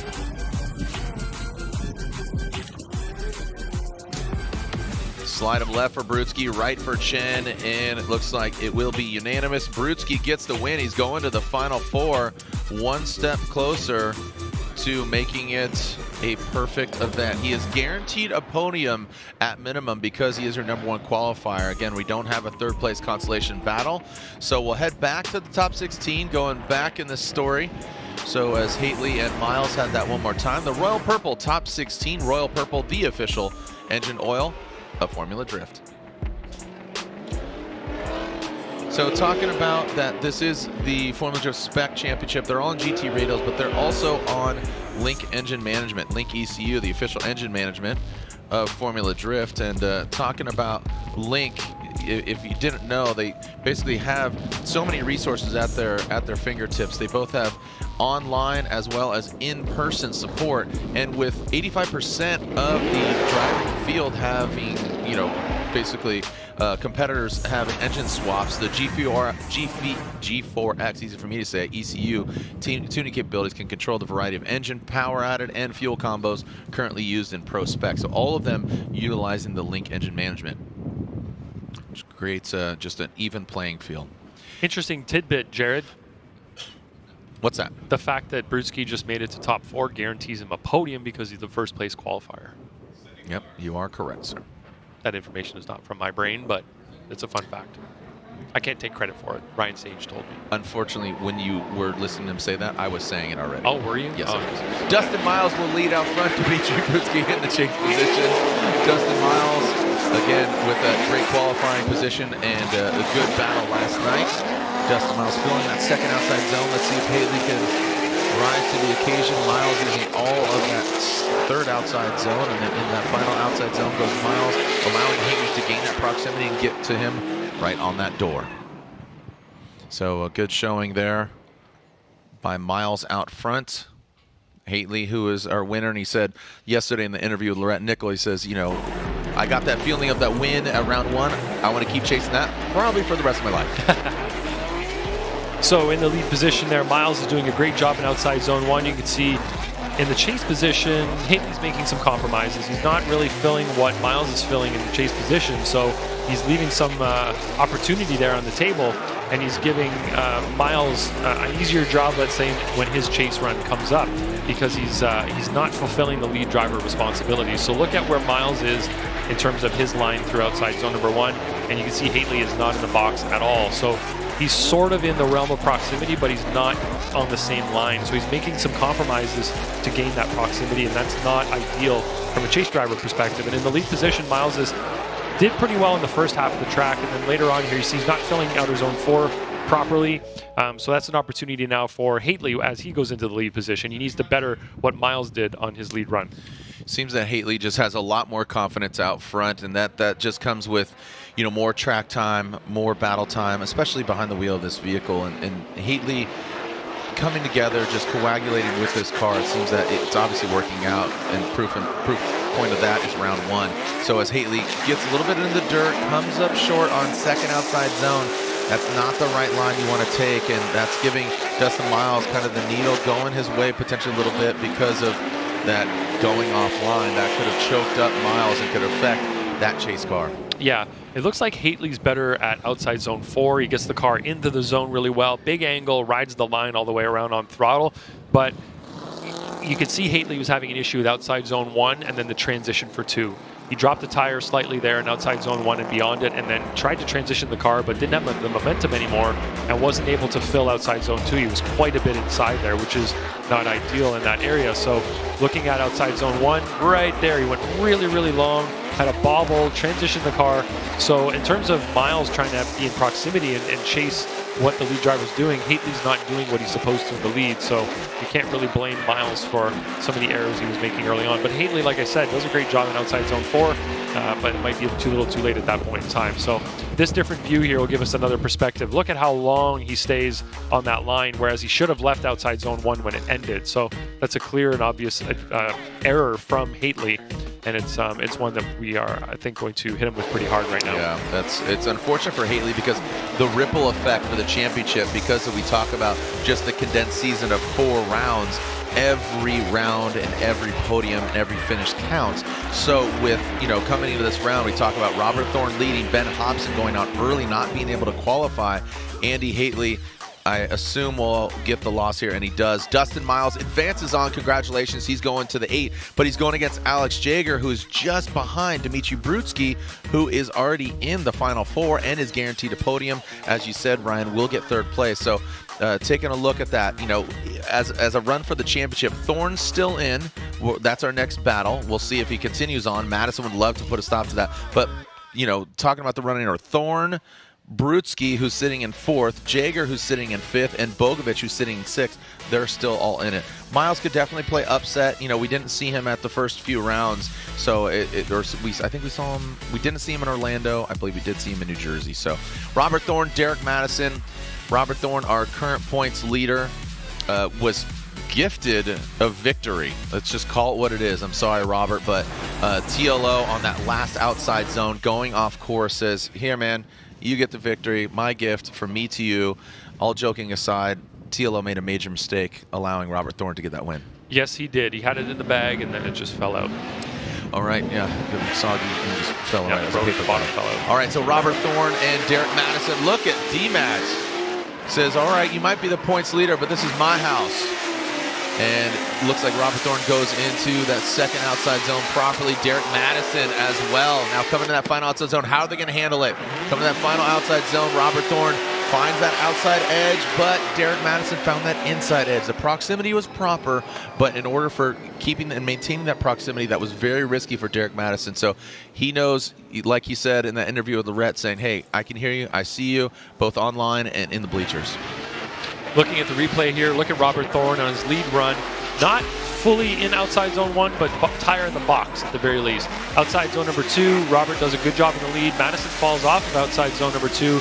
And look at outside zone 3, both of them in there, but it looked like Madison left it a little bit early, and then Thorne deep in outside zone 4. Madison not in the box at all. So definitely some advantages from both drivers here, but Thorne did, I think, some really clean sections of the track, but also made a couple of errors. And then Madison right there leaving early. You know, Thorne actually pretty clean, come to think of it. It's not a lot of errors there. You know, Madison is the one I think that made the most mistakes. Thorne put the car in most of the right places. His major error was outside zone 1 where he wasn't fully in the zone. So Madison has a really high bar that he needs to achieve now in the lead. But Thorne in the chase has some opportunities, a few opportunities to improve on what Madison did. I think Thorne likes leading first, and that was proof positive going against TLO. Ooh. So, okay, it looks like we got a restart here. But I guess he did lead first against Tommy Lemare. So I don't know. Maybe Robert found out what was exactly wrong. You know, just with that sports car background, he's got what we call butt dyno, right? So you kind of feel it, and a lot of drifters have it, but racing wheel to wheel and road racing, you know, cutting apexes and doing all that, that's a different kind of dynamic. And well, you have a lot of laps to make up an error in a road race, but in this, you make an error on zone 1, you're done for the whole course. You know, it's just going to throw you off to the level that you can't make up for that. You're offline, your momentum's gone, and it's just a throwaway run at that point. Derek Madison, I feel like he's driving, you know, fairly calm, all things considered. And now, right now, he's just got to be in his own head, be in his own cockpit, and dial it in. And he did just that. Really well done on outside zone 2. Robert Thorne did have a mistake on his previous run with TLO, and Derek Madison, you can see that side bite, really getting that grip. And Robert Thorne goes off course. That's the first, I mean, not the first. Major mistake. That's a really, really big mistake. Not just a straightening out, but going 2 wheels off. Yep. That could, I mean, again, Derek Madison, this is his house. It bears repeating. So now it's going to be the comparison between the errors made lead to lead, chase to chase. So we're going to have to look at what Madison did in his lead. Was he as deep in all the zones as Thorne was? Looking at outside zone 1, it looks like Madison was just slightly deeper in outside zone 1, and Thorne wasn't in it, just like Madison wasn't in it in his chase.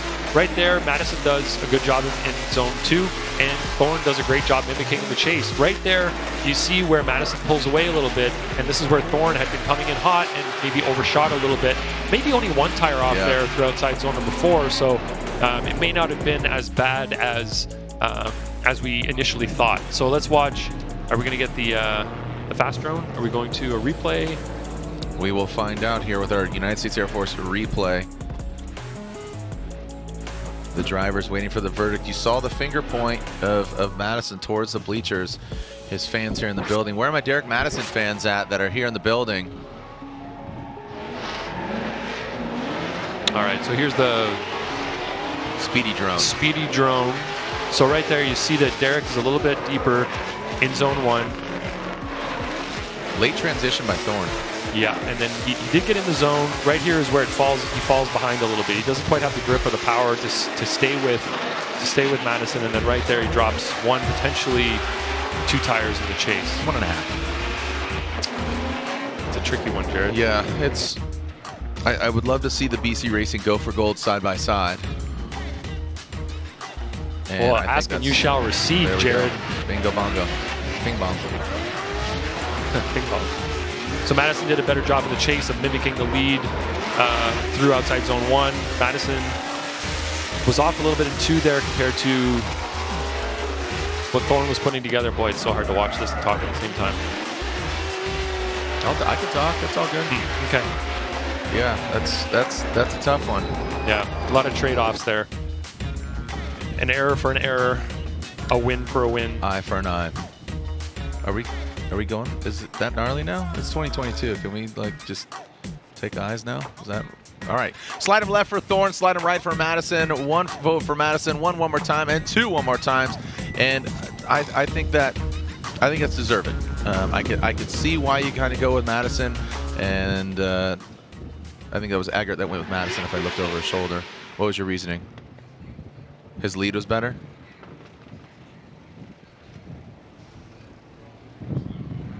Okay, so Brian's justifying his vote for Derek Madison. His lead was better, and just overall his chase was better as well. So I didn't agree, Jared. And obviously not. and you went one more time. Let's make it more definitive.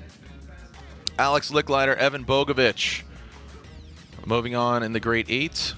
Who's moving on into the final 4? TireStacks.com, grade 8, Licklider and Bogovic. Bogovic will lead, qualifying 10th. Licklider qualifying 18th. The Pedal Commander S chassis into that first outside zone. Licklider needs to get in there. Bogovic does get into the dirt, but Licklider's far enough back that it won't affect him. Good fluid line by Bogovic, going from 2nd into 3rd, and now into that final outside zone. Looked like he went in and then kind of powered out.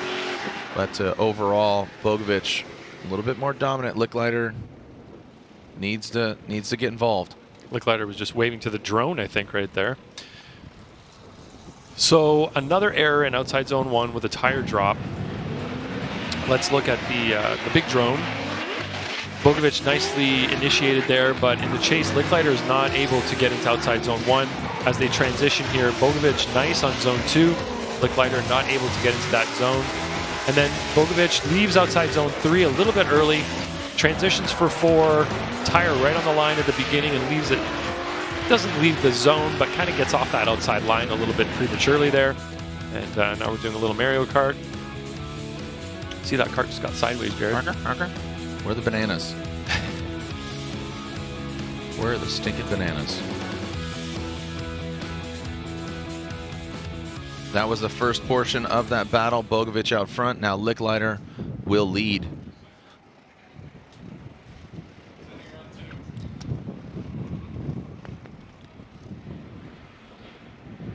Let's see how Bogovic handles this.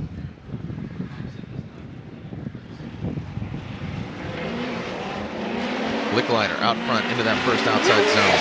Bogovic initiates into that first, and let's see how they handle the second. Licklider quite a bit deeper there, just barely getting that second outside zone, but Bogovic not.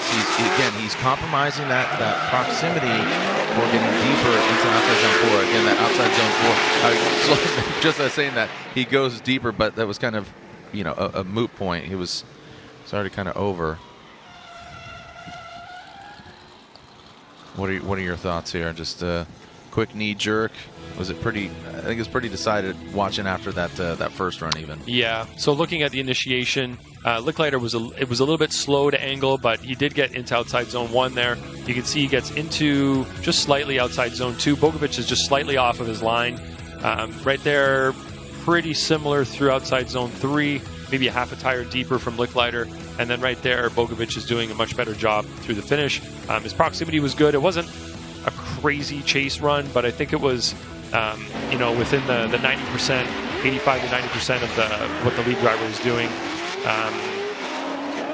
Licklider in the lead was just deep enough in a couple of zones that his tire was over the line, and Bogovic was just on the inside of the line. So it was only like a foot difference in terms of depth.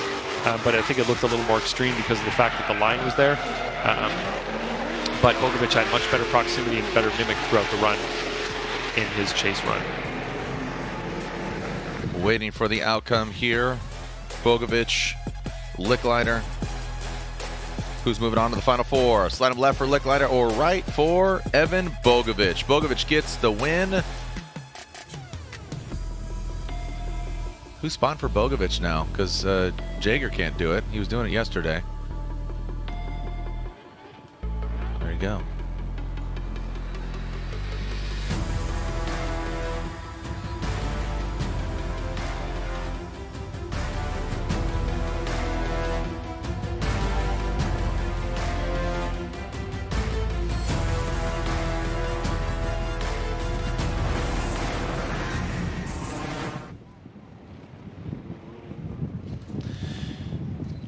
Here we go, Alex Jager, Dustin Miles. Jager will lead. Great qualifying position, qualifying 3rd, which gifted him a bye run in 32. And Dustin Miles, who just took out round 1 winner, Andy Haitley. Jager and Miles. Who's going to be going against Bogovic in the final 4. Leaving the start line. Alex Jager in the NOS Energy Drink. Nissan 370Z initiates. Good and early initiation by Jager. Goes deeper into that first outside zone. Now to outside zone 2. Ooh, really backed it in. We talked about how well he just kissed it, but this time really slamming in there. Slam dance. And now into that final outside zone. Even though he's songs the wing and really backed it in. I mean, you know, flying that livery and just that car, the Nissan. I mean, there's a lot of weight and a lot of, you know, with great power comes great responsibility. Some high expectations from certain people for that car and that that logo on the door. Looking at the lead position, great job through outside zone number 1 from Jager, and then in the chase position. Miles was kind of missing outside zone 1, but things got better in outside zone 2 for Miles. You see Jager leaving outside zone 3 a little bit early, kind of hanging onto the angle a little bit longer than we're used to, I guess you could say, going to outside zone 4. Yeah. He was pointing at that wall a long time before he transitioned the car. So let's look at it again from the speedy drone. You can see Miles quite a bit off of outside zone number 1 there, but it gets better on zone 2. Jager there hits the wall, taps it, and bobbles. Not quite too bad though. Like, it was there.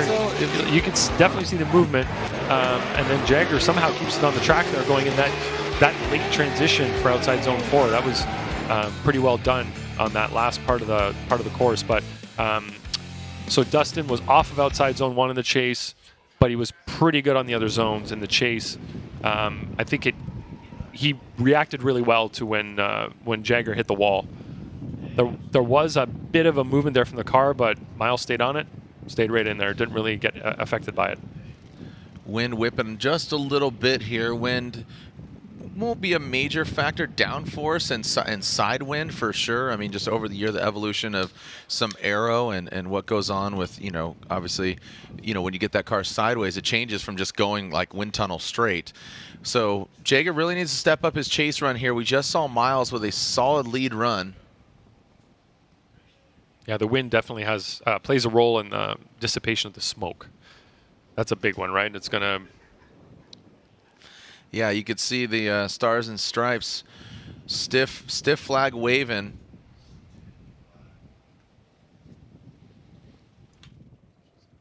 You could see over, so a little bit of some signage repair on that far left corner over near outer zone 2. So just a slight delay. If you haven't already picked up your official Formula Drift gear, go to shopfd.com this weekend. Oh, you gotta love the proprietary block figure toy sample. You know what I'm saying? I'm trying to skirt. You know what I'm saying? So and then obviously, of course, you got the kanji, and then welcome to the smoke show. Shopfd.com, and if you buy now, get a complimentary sticker pack from Formula Drift. So thank you for joining us here. I was at the grocery store the other day, standing in line, and what do I see up ahead of me at the checkout? "Welcome to the smoke show." Really? On somebody shopping at the store. Oh, really? I thought that was fantastic to That's see out in the sick. wild. Yeah. I love seeing former Jeff Garrett. I try to make eye contact with them, but nobody ever recognizes me. Or they do, and they're like, "Oh God, it's Jared." And they try to they're walk like, away. they're like, please don't talk to him. Don't He's gonna make yell eye send it. contact. He's gonna yell send it to Don't me. make eye contact. Yep. Talked about the keys to victory earlier. Who's doing this, who's not, but here they are. Quick and accurate initiation, leave outer zone 1, set up properly, and it's kind of coming to fruition. This is exactly what you're expecting. That dropping the tire, leaving outside zone 1 is hurting a few drivers, and it's not allowing them to set up properly for outside zone 2. So that is a really important one. It'll kind of mess up your line approaching outside zone 2. So it's either, if you don't fill outside zone 1, you're going to be early to the rumble strip. So that's going to potentially put you on the wrong line for 2. And if you're too long on 2, it's also going to make you have to cross the track so aggressively to get to 2 that it's either going to put you on a collision course with the wall or on a weird arc that will not allow you to fill outside zone number 2. All right, looks like our signage is fixed there on that second outside zone. Make sure it doesn't come off and get in the driver's face. Just the wind kind of picking up a bit. So what's good is that does clear out the smoke for vision. Sure. And also just keeps the temps down as well. All right, we are clear to send. Track is clear. It's got to be that's like icing. I don't know if you know what icing, like icing a kicker in football, like call timeout, you ice somebody. Yep. Kind of plays a role here. So Dustin Miles will lead Alex Jaeger in that chase position. Here comes Miles in that first outside zone. Now Jaeger drops it in. Miles into the second outside zone. Jaeger needs to get that proximity, get close. Miles did a good job.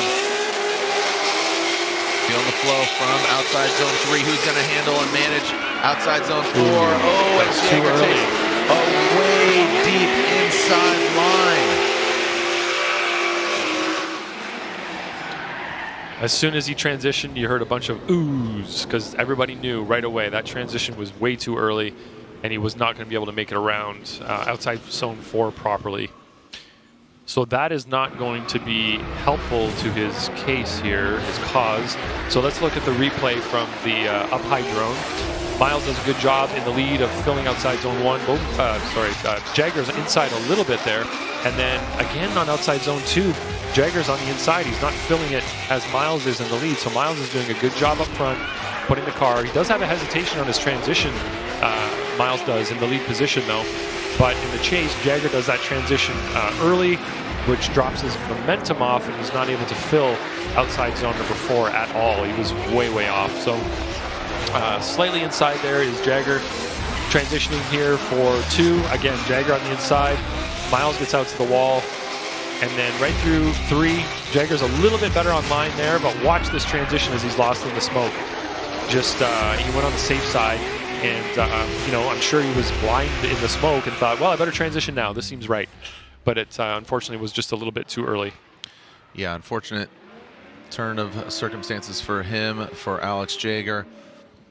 Dustin Miles, we knew he was a threat as far as, going against Jaeger, and I only say, Jaeger, who qualified 3rd, like I said, a great responsibility, and Dustin Miles, 31st place, could really upset and play dark horse, and he does. Dustin Miles gets the win. Jaeger knocked out, so that unfortunate, really tight line, that was just blaringly obvious, a major mistake. So Miles will advance on. So yeah, our top 5. So look at that. So look at that, 1, 10, and 11. That's qualifying positions. Next up, we got Thorne and Madison, who are going one more time. So Brutsky, he's got to be feeling a lot of confidence as far as #1 qualifier. He's still in Final 4, and coming into this round, he was back in 4th, but that's going to change with 2nd and 3rd being out, Hobson and Haley. So, all right, real quick, let's throw it down to Dimitri and Lorette. Thank you so much. Dimitri sitting in his car trying to stay cool. It's about 95 degrees down here. Dimitri watching the live stream. But for you, you have the opportunity to have a perfect weekend. How do you keep that momentum moving forward? Just staying cool, keeping cool, staying in the zone. We got great support. Mike Alessa is here and making sure we're not doing anything more than we need and not overworking ourselves, and everything's going smooth. So I'm just trying to stay cool and do what I do best. Absolutely. Do my good leads and do best chases, adapt to whatever in front of me. I'm watching some battles that's going one more time right now. Both of them are super good. It's going to be a solid battle with either one of them, so looking forward. Okay, Dimitri, thank you. Guys, back to you. Thank you, Lorette. Here we go back to the start line. Our final battle of the Grade 8 to forge our Final Four, the TireStacks.com Grade 8. And here we see Derek Madison and Robert Thorne. This is the one more time battle. Inconclusive. It was 2-1. It was not unanimous for the one more time as Robert Thorne goes in that first outside zone. Derek Madison, this is his hometown track. He wants to bring it and put it down for his hometown. Into the third outside zone goes Thorne. Madison got in a little late on that outside zone 3. Now into that final outside zone. Thorne does what he did on that last time, but not as deep. Just barely drops that back right tire off track. Let's take a look at a different perspective here for Thorne and Madison. Aggressive driving by Thorne up front. All right, let's see this from the sky as we get up to initiation here. Thorne gets himself in outside zone 1. You can see Madison is not in outside zone 1 as they transition for 2.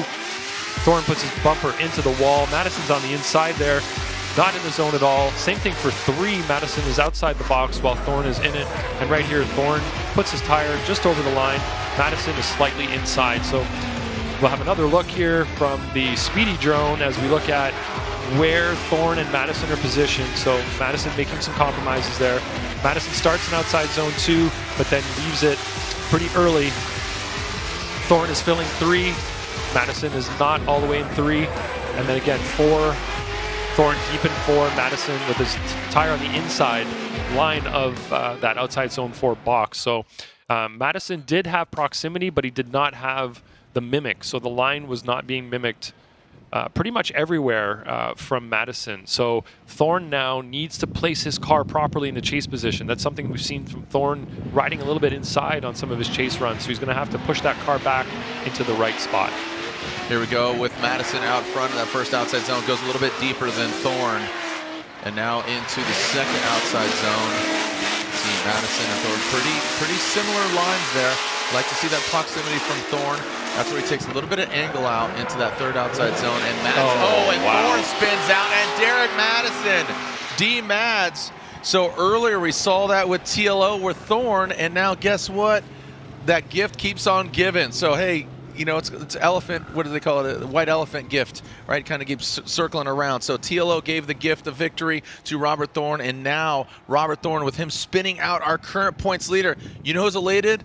Brutski, cool as a cucumber. Iceman, Brutski, never settle. He talks about keeping cool. This is what I'm going to do. This is what I do. I'm just going to sit on ice cube and just stay cool. So that's what he's doing. He's elated right now because Robert Thorne is knocked out. In this position right now, watching this replay, I can say that Thorne, in my eyes, was doing a much better job in the chase of mimicking what Madison is doing. He's placing his car exactly where Madison has his car placed. So he was doing what he needed to do to get the win here. And as soon as we get into outside zone 4, he drops 2 tires, car spins. No fault other than Thorne's in that situation. But look at where Thorne was placing his car. He was mimicking exactly what Madison was doing in the lead. He was doing exactly what he needed to do to get the win here. But as soon as we get here, maybe there's just a long handbrake pull, a little bit too aggressive on the foot brake there. Got the car rotated, spun himself out in outside zone number 4. And I think Madison's going to get a pretty easy move on here. Wow, what a crazy turn of events here for Thorne, but also Madison. Madison comes out, and he is in the Final Four. Congratulations to St. Louis's own Derek Madison, who's, again, playing host to a lot of the drivers. He's, taking them out, and guess what? He's in the Final Four. He's got to be excited. The Link ECU top 4. Link ECU, the official engine management of Formula Drift. So the Final Four is set. Brutski versus Madison. Bogovic versus Miles. And taking a look at that, the numbers, Brudski qualified number 1, Madison qualified 10th, Madison 12th, Bogovic 10th, and Miles 11th. So just absolutely rattling the cage of the top 5, because Derek Madison is currently 8th, and only the Brudski, who's 4th, and now Derek Madison, who's 8th, is still in the Final 4. When we come back, our Link Engine Management ProSpec Final 4 is here, so don't go anywhere.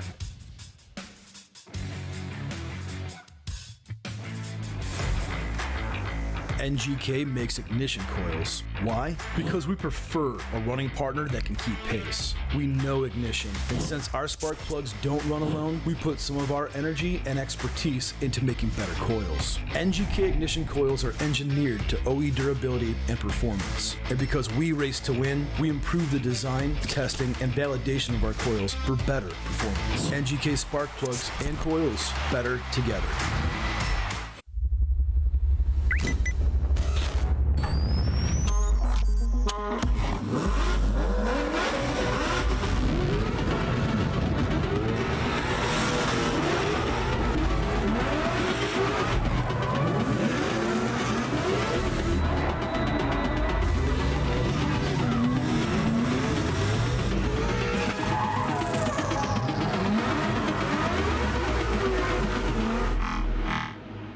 Rockstar energy drink. This is Matt Wall, the twin turbo PWC.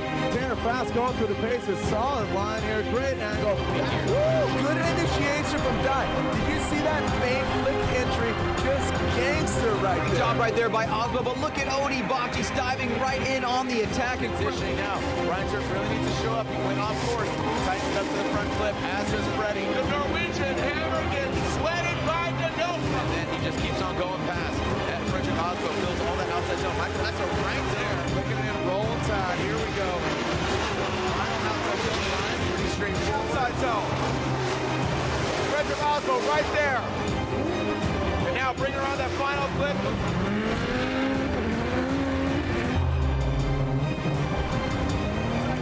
Approaching, pulling some tire up. So qualifying playing a role here in Long.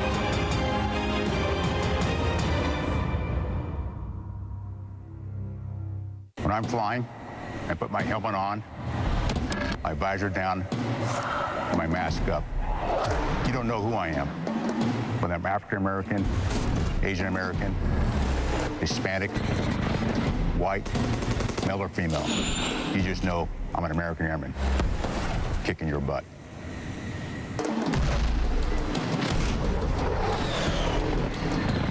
I'm General C.Q. Brown Jr. Come join us. In my 1,000 horsepower competition drift car, I use Royal Purple XPR 5W50.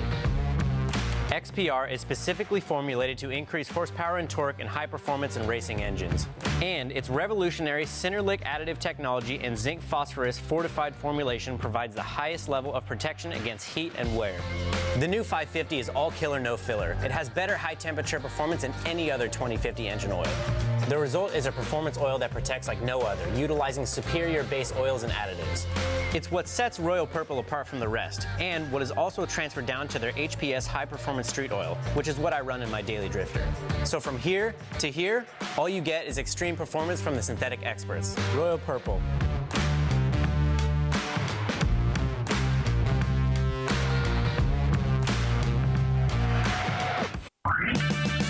At O'Reilly Auto Parts, we know how important it is for your car to look sharp and run well. And we're here to make that as simple as possible. Get all the parts, accessories, and tools you'll need for your next project delivered right to your doorstep. Just place your order online and leave the rest to us. You'll have everything you need at your door with free shipping the very next day. O'Reilly Auto Parts. All top 32 competitors are ready to go at Worldwide Technology Raceway near St. Louis.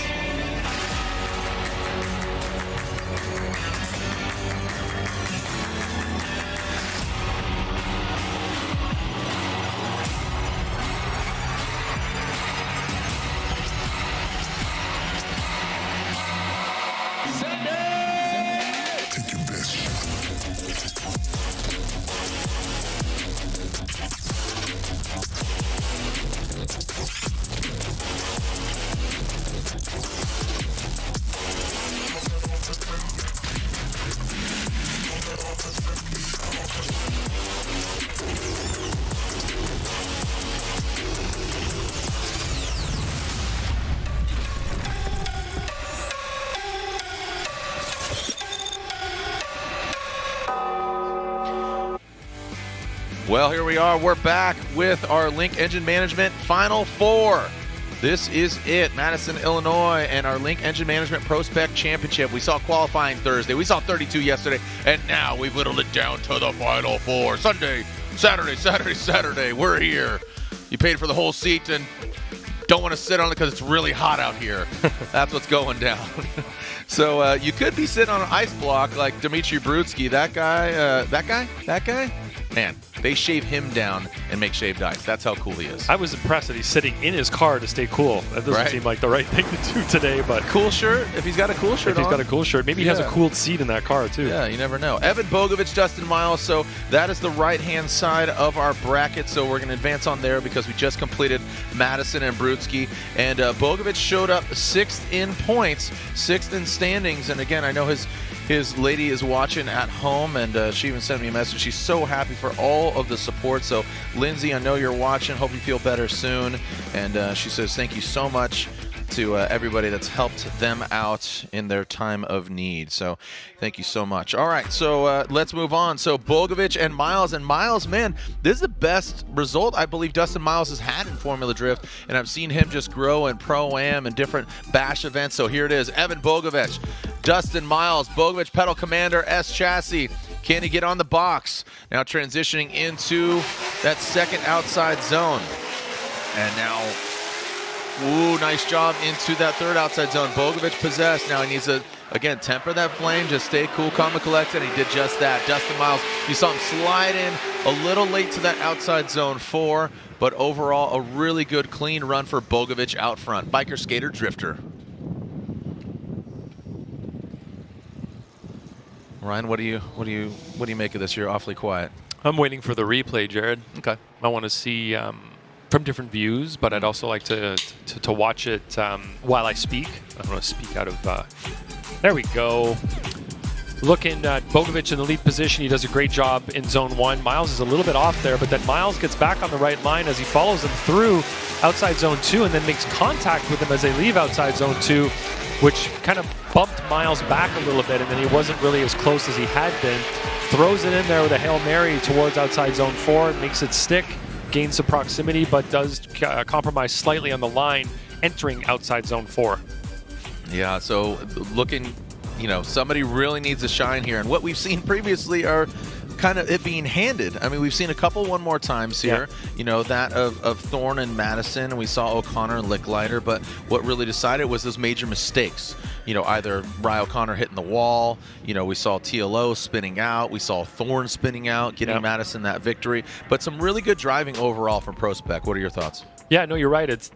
Their qualifying was not ideal, let's say. We had some scores that were a little bit lower, but wonky. We can attribute that to the difference in temperature and grip level and all those things. But now that we're in the same conditions, they're performing so much better, and you can see that these guys are hungry. They're pushing really hard and trying to gain the win against some tough competitors. Here we go. Miles will be out front. Bogovich in the chase position.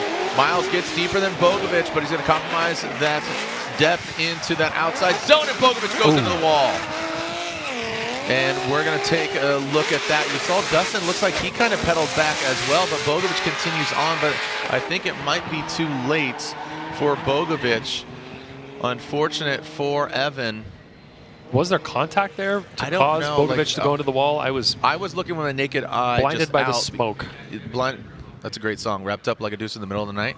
So I was looking with my naked eye out at outside zone 2. Don't know if Miles kind of checked up. I don't want to say he parked him. By no means did he kind of come to a halt. But let's wrap it back. Yeah, let's look at it again. What happened here? I feel like there's a reason Miles straightened up afterwards as well. So let's see what occurred here. Miles was deeper in outside zone when the Bogovich was. Right here you can see no contact really. That is not sure what happened. And then Miles straightened up later to give himself an incomplete. So that's 2 incompletes on this run from one from each driver independently. Is that what you'd call that? Did you think Miles had an incomplete? He straightened that much?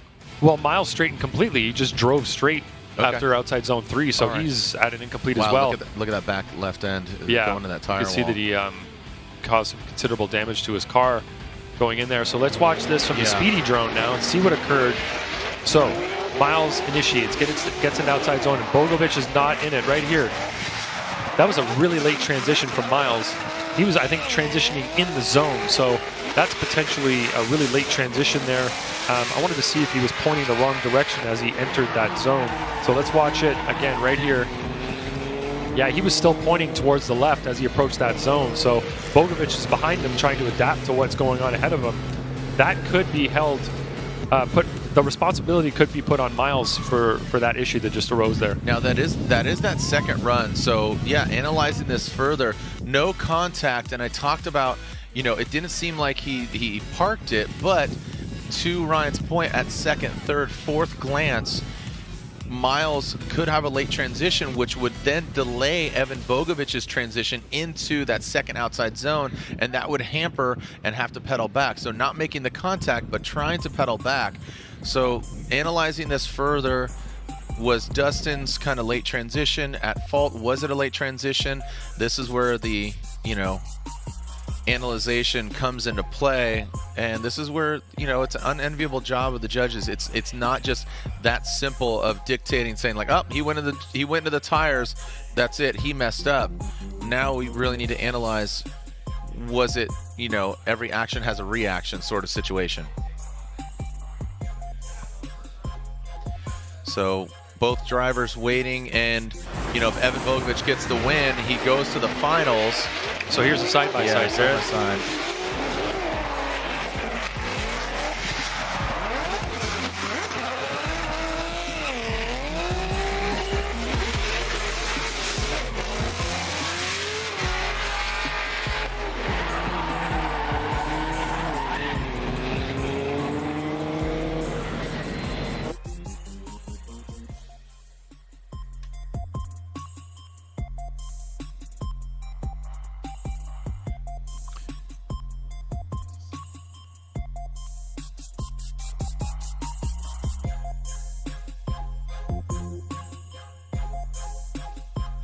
So calmness right now, just analyzing, and it looks like let's slide him left for Bogovic or right for Miles, and there it is, Evan Bogovic. So we had a 2-1, but Bogovic gets the win. Lantain, I'm going to go to you, man, and I see you did vote for Evan, and you're analyzing. Yeah. What's up? So I looked at a replay really closely on my phone, and I paused it just as Miles was entering outside zone 2, and he's still pointing in the opposite direction as he enters 2. So screen capture that. Yeah, that's pretty much an opposite drift in that situation. So that is definitely held on him in that situation. So I gave him an incomplete for that. And then on the previous run, Bogovic did a good job in the lead. Miles actually bumped him leaving outside zone 2. So I thought that it should go towards Bogovic for that reason. So interesting turn of events here for, you know, that incident, and this is where the analyzing really comes into play. So I appreciate, you know, obviously you, Ryan, and Brian, and Chris, and this is where it's an unenviable job. I mean, the judges, you know, just as far as, you know, analyzing and seeing and breaking down everything, as Bogovic will advance. Bogovic gets the victory. He goes on to the finals. Brutsky or Madison, we will see who advances on. Do you want to go to... Looks like Brutsky is jumping into the Pedal Commander burnout box. There he is again, two-time defending ProSpec champion, that Drift HQ BMW.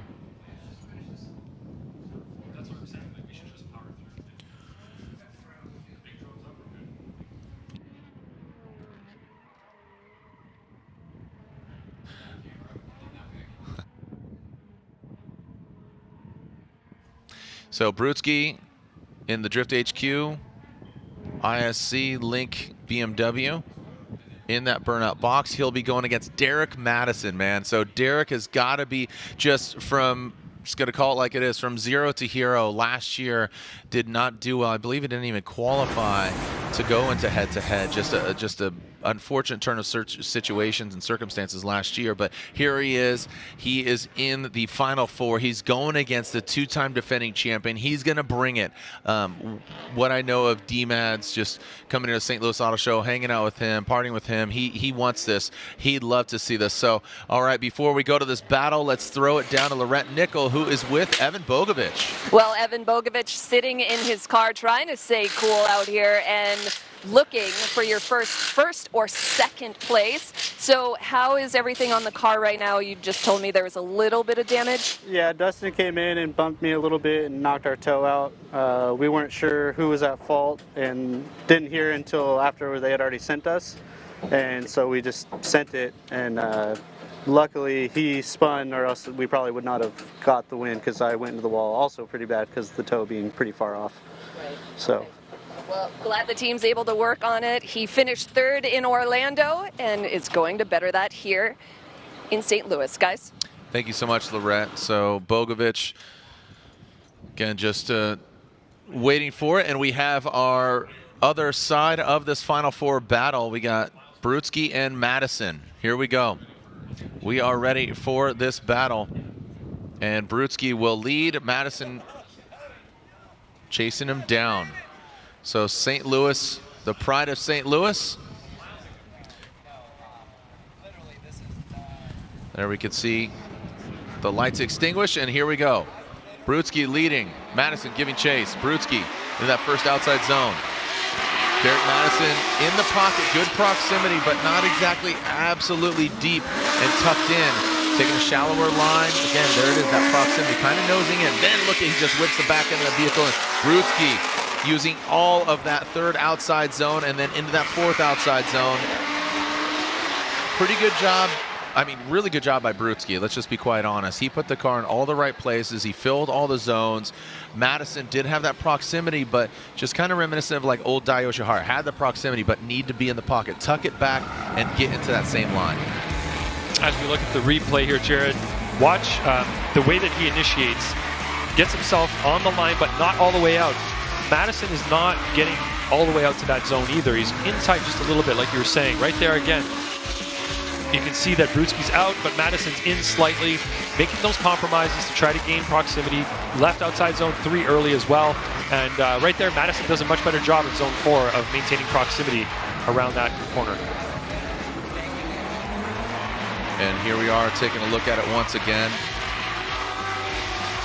You could see D-Mads trying to bring it back. Watch this step. So he's kind of like, and then ready, slap it a base, boom. Drops into it. Yeah. But then, so that was really proof of that compromise of proximity. But then once you tuck back, you're going to lose that kind of side bite and get that forward momentum. So it looked like it gripped up once he actually hit that angle that Brutsky was at. Derek Madison will now lead Dmitry Brutsky, giving chase. Now, D-Mads is going to throw down one heck of a run. He knows he's going against the two-time and defending FD ProSpec champion, and this will be a restart. This will be a restart. Thumbs up. You can see him just flip it on around.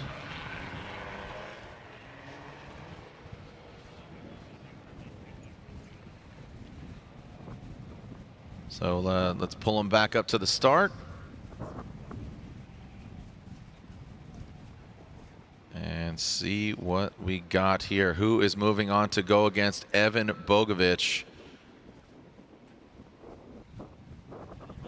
Evan Bogovic waits in the wings, and again, the work begins now for his team. Get the car up and running.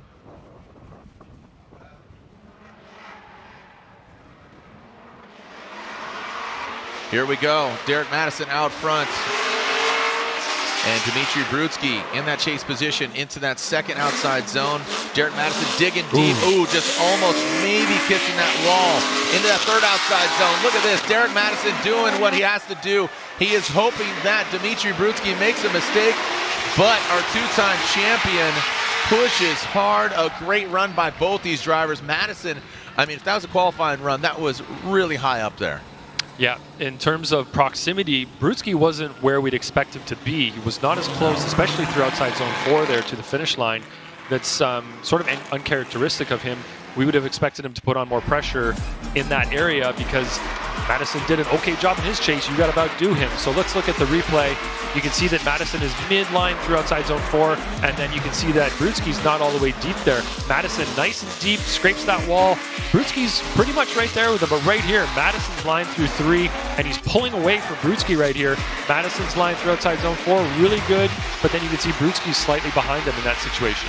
I think Brudski had a front row seat on a darn near perfect qualifying run. You could see Madison just absolutely throwing it down, dropping hammers. Watch your toes, kids. That was precise on outside zone 2 right there. The way the bumper just perfectly grazed the wall. A nice line through zone 4. And guess what, Jared? We're getting a side-by-side. The BC Racing custom coilover side-by-side. And it's nicely timed. Look at that. That's very precise. This is beautiful. Looking at the initiation, Brudski slightly deeper in zone number 1, and neither one of them was perfectly online through in the chase position. I think Brudski maybe had a little bit better chase through 2 as they come through 3. This is where you see the separation from Madison to Brudski. Right there, it seems like Madison's definitely closer through 4. To Brudski. Ooh, that's man. a tricky one. Where's that hair? Let me just cut that once, twice. We're splitting the hairs here. Just all the hairs. Tough one, Jared. This is where, guess what?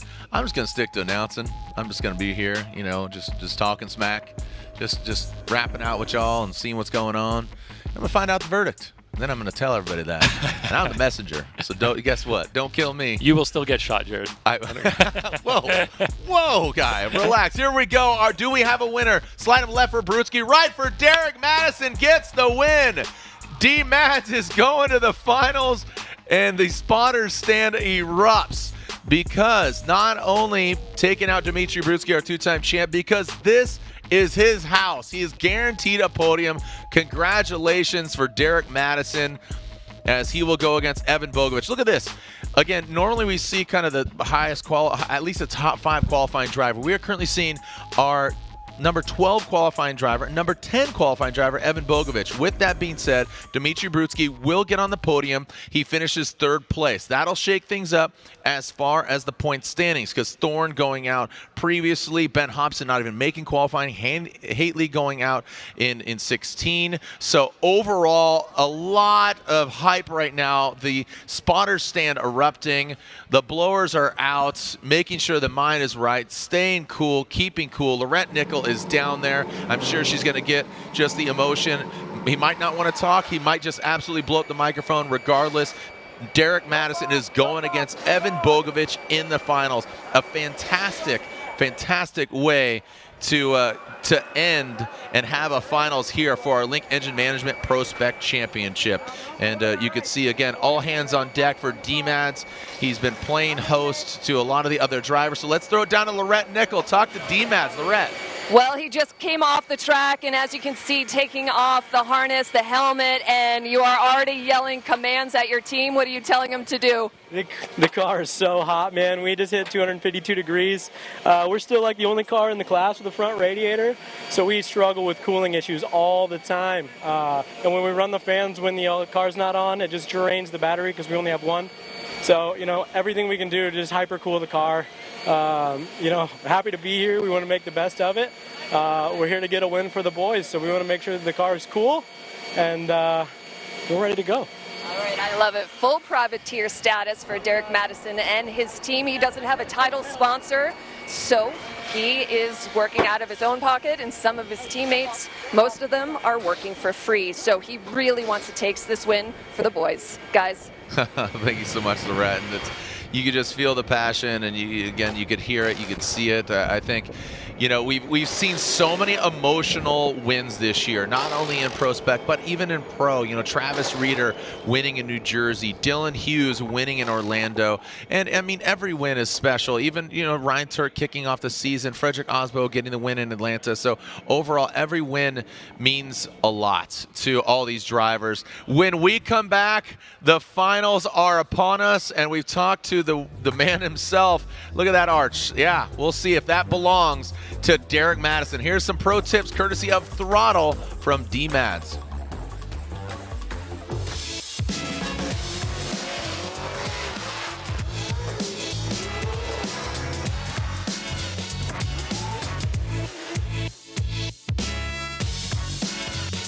What's up, guys? I'm Formula Drift ProSpec driver Derek Madison, and I drive the Fuel Lab Fuel Systems S14.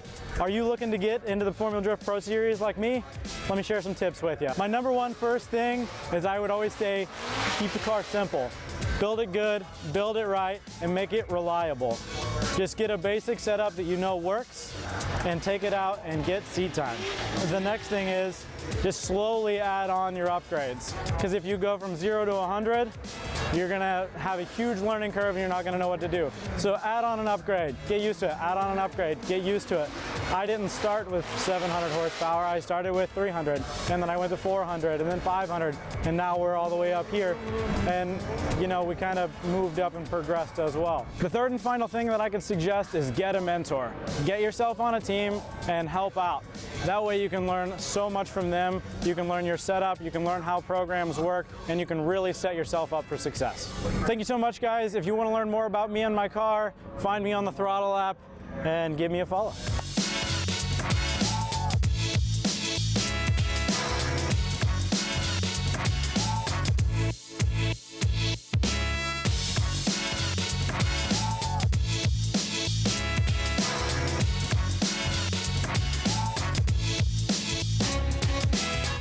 Formula Drift is brought to you by BC Racing, the official suspension of Formula Drift. Go for gold. Falcon Tire. Torque Drift, the official blockchain game of Formula Drift.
Link is the engine management solution for champions the world over. We know what it takes to win. Pushing boundaries, performing under pressure, and having the best people on your team. Our tech support are performance specialists, available 24 hours and ready to talk one-on-one about your winning formula. Link ECU, the performance, reliability, and power to get to the podium.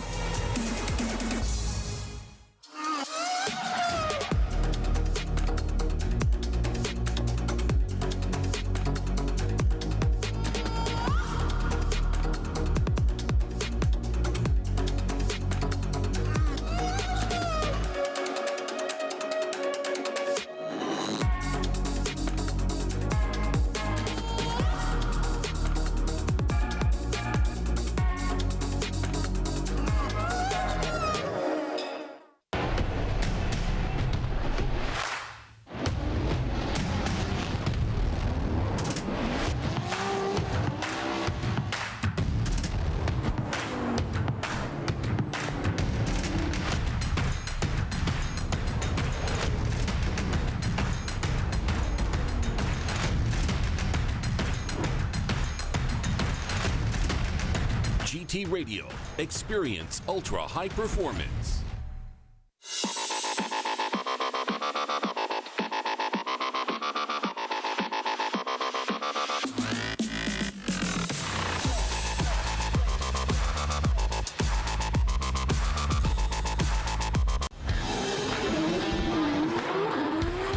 all know Royal Purple for their exceptional motor oil. They keep my 1,000 horsepower drift car going year-round. And they have an exceptional array of products that help keep your engine's fuel system running clean, powerful, and cool.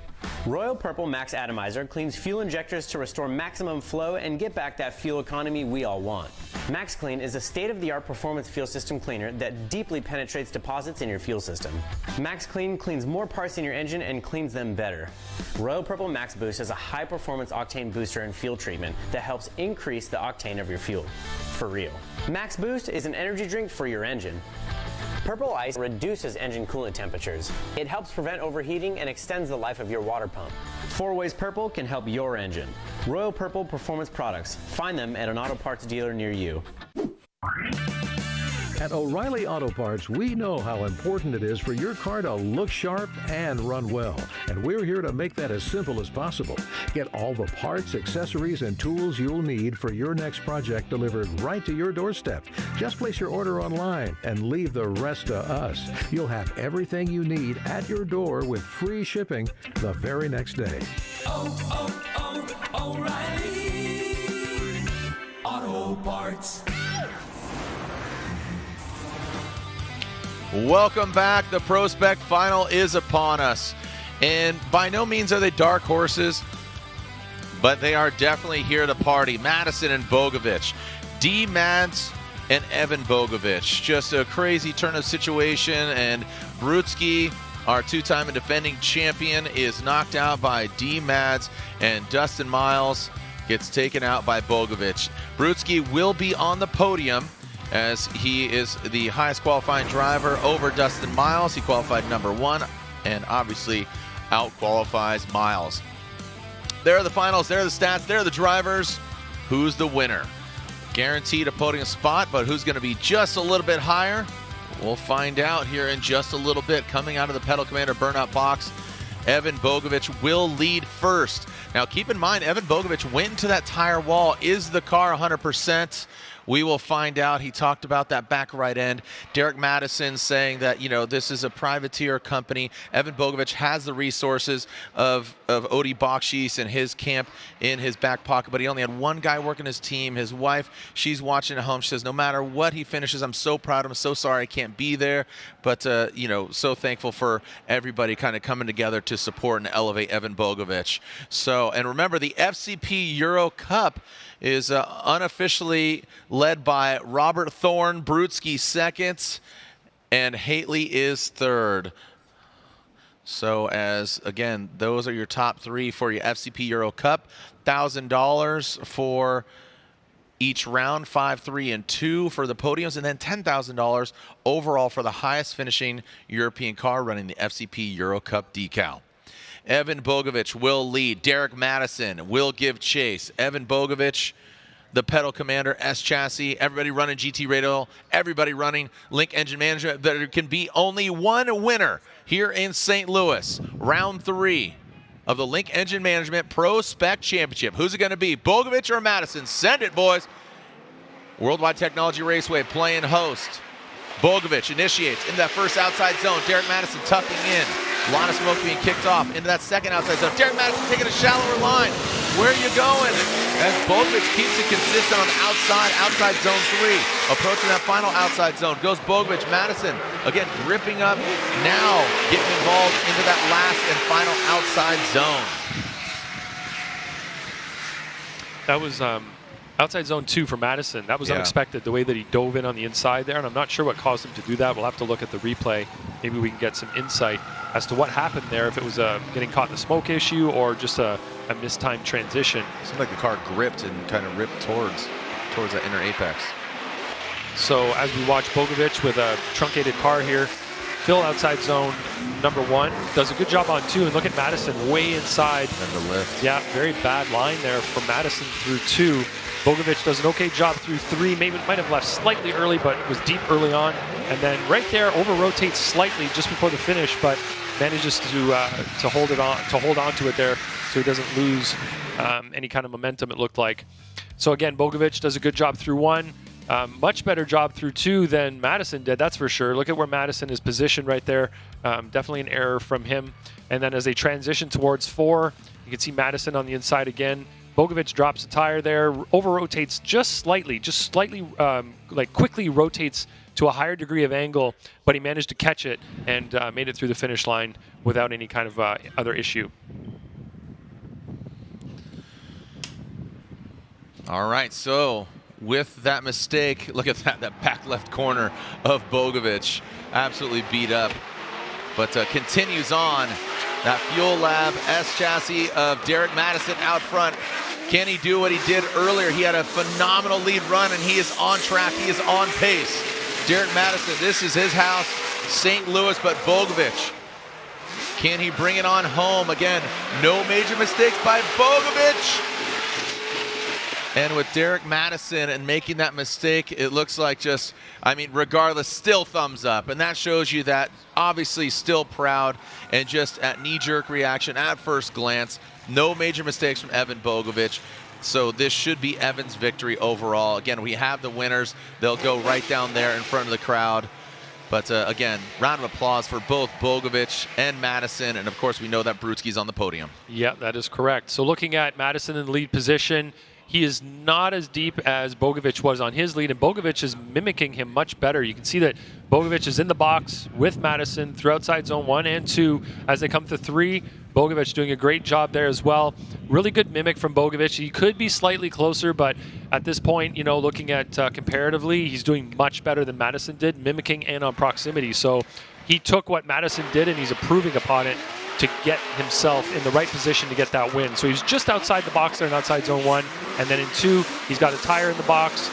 Might have left it a little bit earlier than Madison, but in terms of compromises, he made far fewer compromises in that chase position than Madison did. And look, he's right on that line. Madison drops 2 tires in the lead on outside zone 4 and stalls up just before the finish line there to try to stay on track.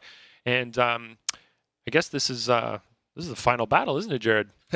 Hey, Ryan. Are we? Hey, Ryan. This is the finals. Are we bringing the cars somewhere to do an announcement? You know what? For this? I believe we do have a winner. We do have a winner, and we will bring them in front of the fans, in front of the big grandstands. And here comes Dmitry Brudski. So some. All right. So. Some great driving by all of our ProSpec drivers. We do have a podium ceremony. That'll be in between. Now remember,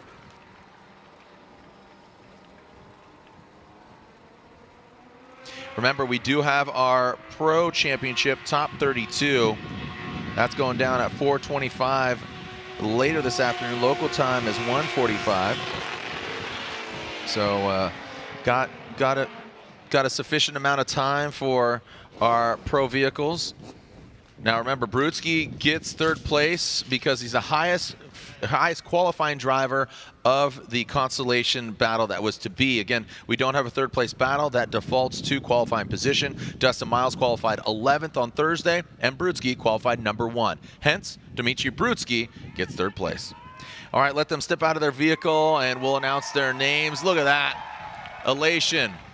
So, with the drivers outside of their vehicle, make some noise. 3rd place here at round 3 of the Link Engine Management ProSpec Championship. Pilot of the Drift HQ, Link, ECU, ISC, BMW, Never Settle, Dmitry Brudski, 3rd place here in St. Louis.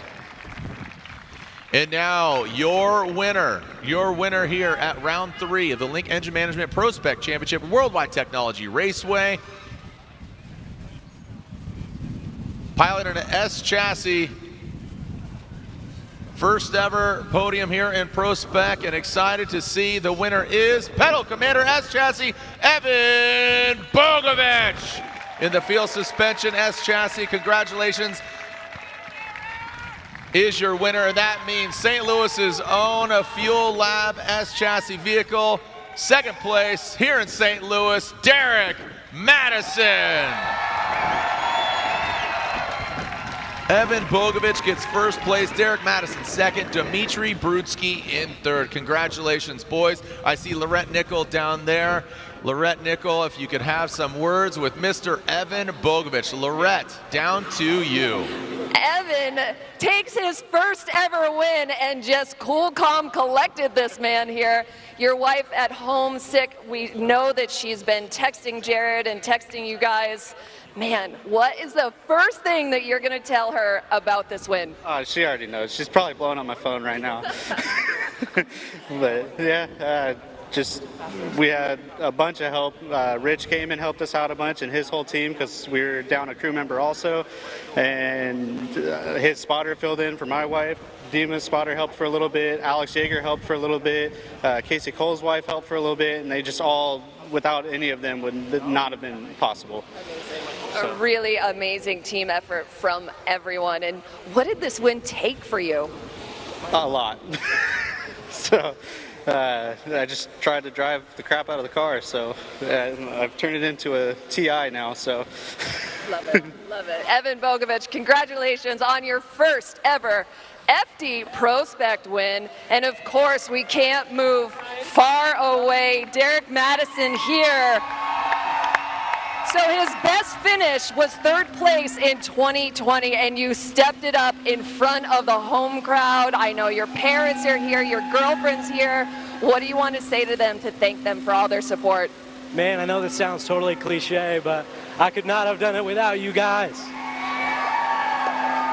I was definitely bouncing my energy off of you guys the whole time. Every time you guys up in the stands screaming, I can hear that shit. I was all about it.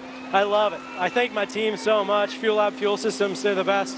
They support me through everything. I start there on Monday. They support me that much that they even hired me. So I'm excited for the rest of the season. We got some real good points and shook them up a little bit. And thank you to everybody. I love you so much. Derek Madison, congratulations on your first ever second place. Dmitry Brutsky, congratulations, third place. There was a lot of stuff going on for you this weekend that you had to battle through, and you did it with a finish on the podium. Yes, it was a lot of invisible battles and a lot of visible driving battles, but we came out okay at the minimum what we expected to be on the podium. So I'm happy. Definitely could be worse, but could be better. So we're going to be working on it and bring it home next round. So, but thank you all the team, my team, all the guys, Michael S., everybody who came out and supported me and helped make sure everything is good, and we're here now, so I can't complain. Dmitry, thank you so much. Ladies and gentlemen, put your hands together for third place, Dmitry Brutsky. In second, Derek Madison. And for his first ever win, please get loud for Evan Bogovic. Great job, guys. Jared? Thank you so much, Lorette. Congratulations once again. Larry Chen grabbing the photos. And here is your new standings. Robert Thorne still maintains onto that hold, but not by much. Only 4 points behind him, Dmitry Brutsky. And look at that, just 6 points behind. Evan Bogovic jumps up. You know, he was back quite a bit. And Alex Jaeger still in that top 5. And D. Mads, he was coming in 11th, jumps up to 5th. And only, look at that, do the math, what's that, 28 points behind, 100 points for the win. Remember, only one more round. A champion, Link Engine Management PROSPEC champion, will be crowned at a new track for us in Utah Motorsports campus.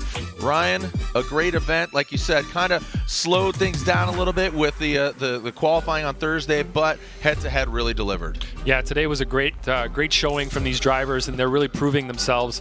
And I can't wait for Utah. Yeah, exactly. So, all right. Well, thank you so much on behalf of our judges, Brian Egger, Chris Yule, Ryan Lontaine, our whole staff. Thank you to Sean and Pat and Sopa down on the ground, our whole crew and staff. Thank you to Ryan Sage. We'll be back here. We'll be back here for Pro Top 32. Remember, tune in. Top 32 action later this afternoon here at Worldwide Technology Raceway. Congratulations. First ever winner, the Pedal Commander S chassis, Evan Bogovic. D. Mads flying that St. Louis flag, and Dmitry Brutsky, your two-time champion, is on the box as well. We'll see you back here, 4:25 local time for the Formula Drift Pro Championship Top 32. Send it.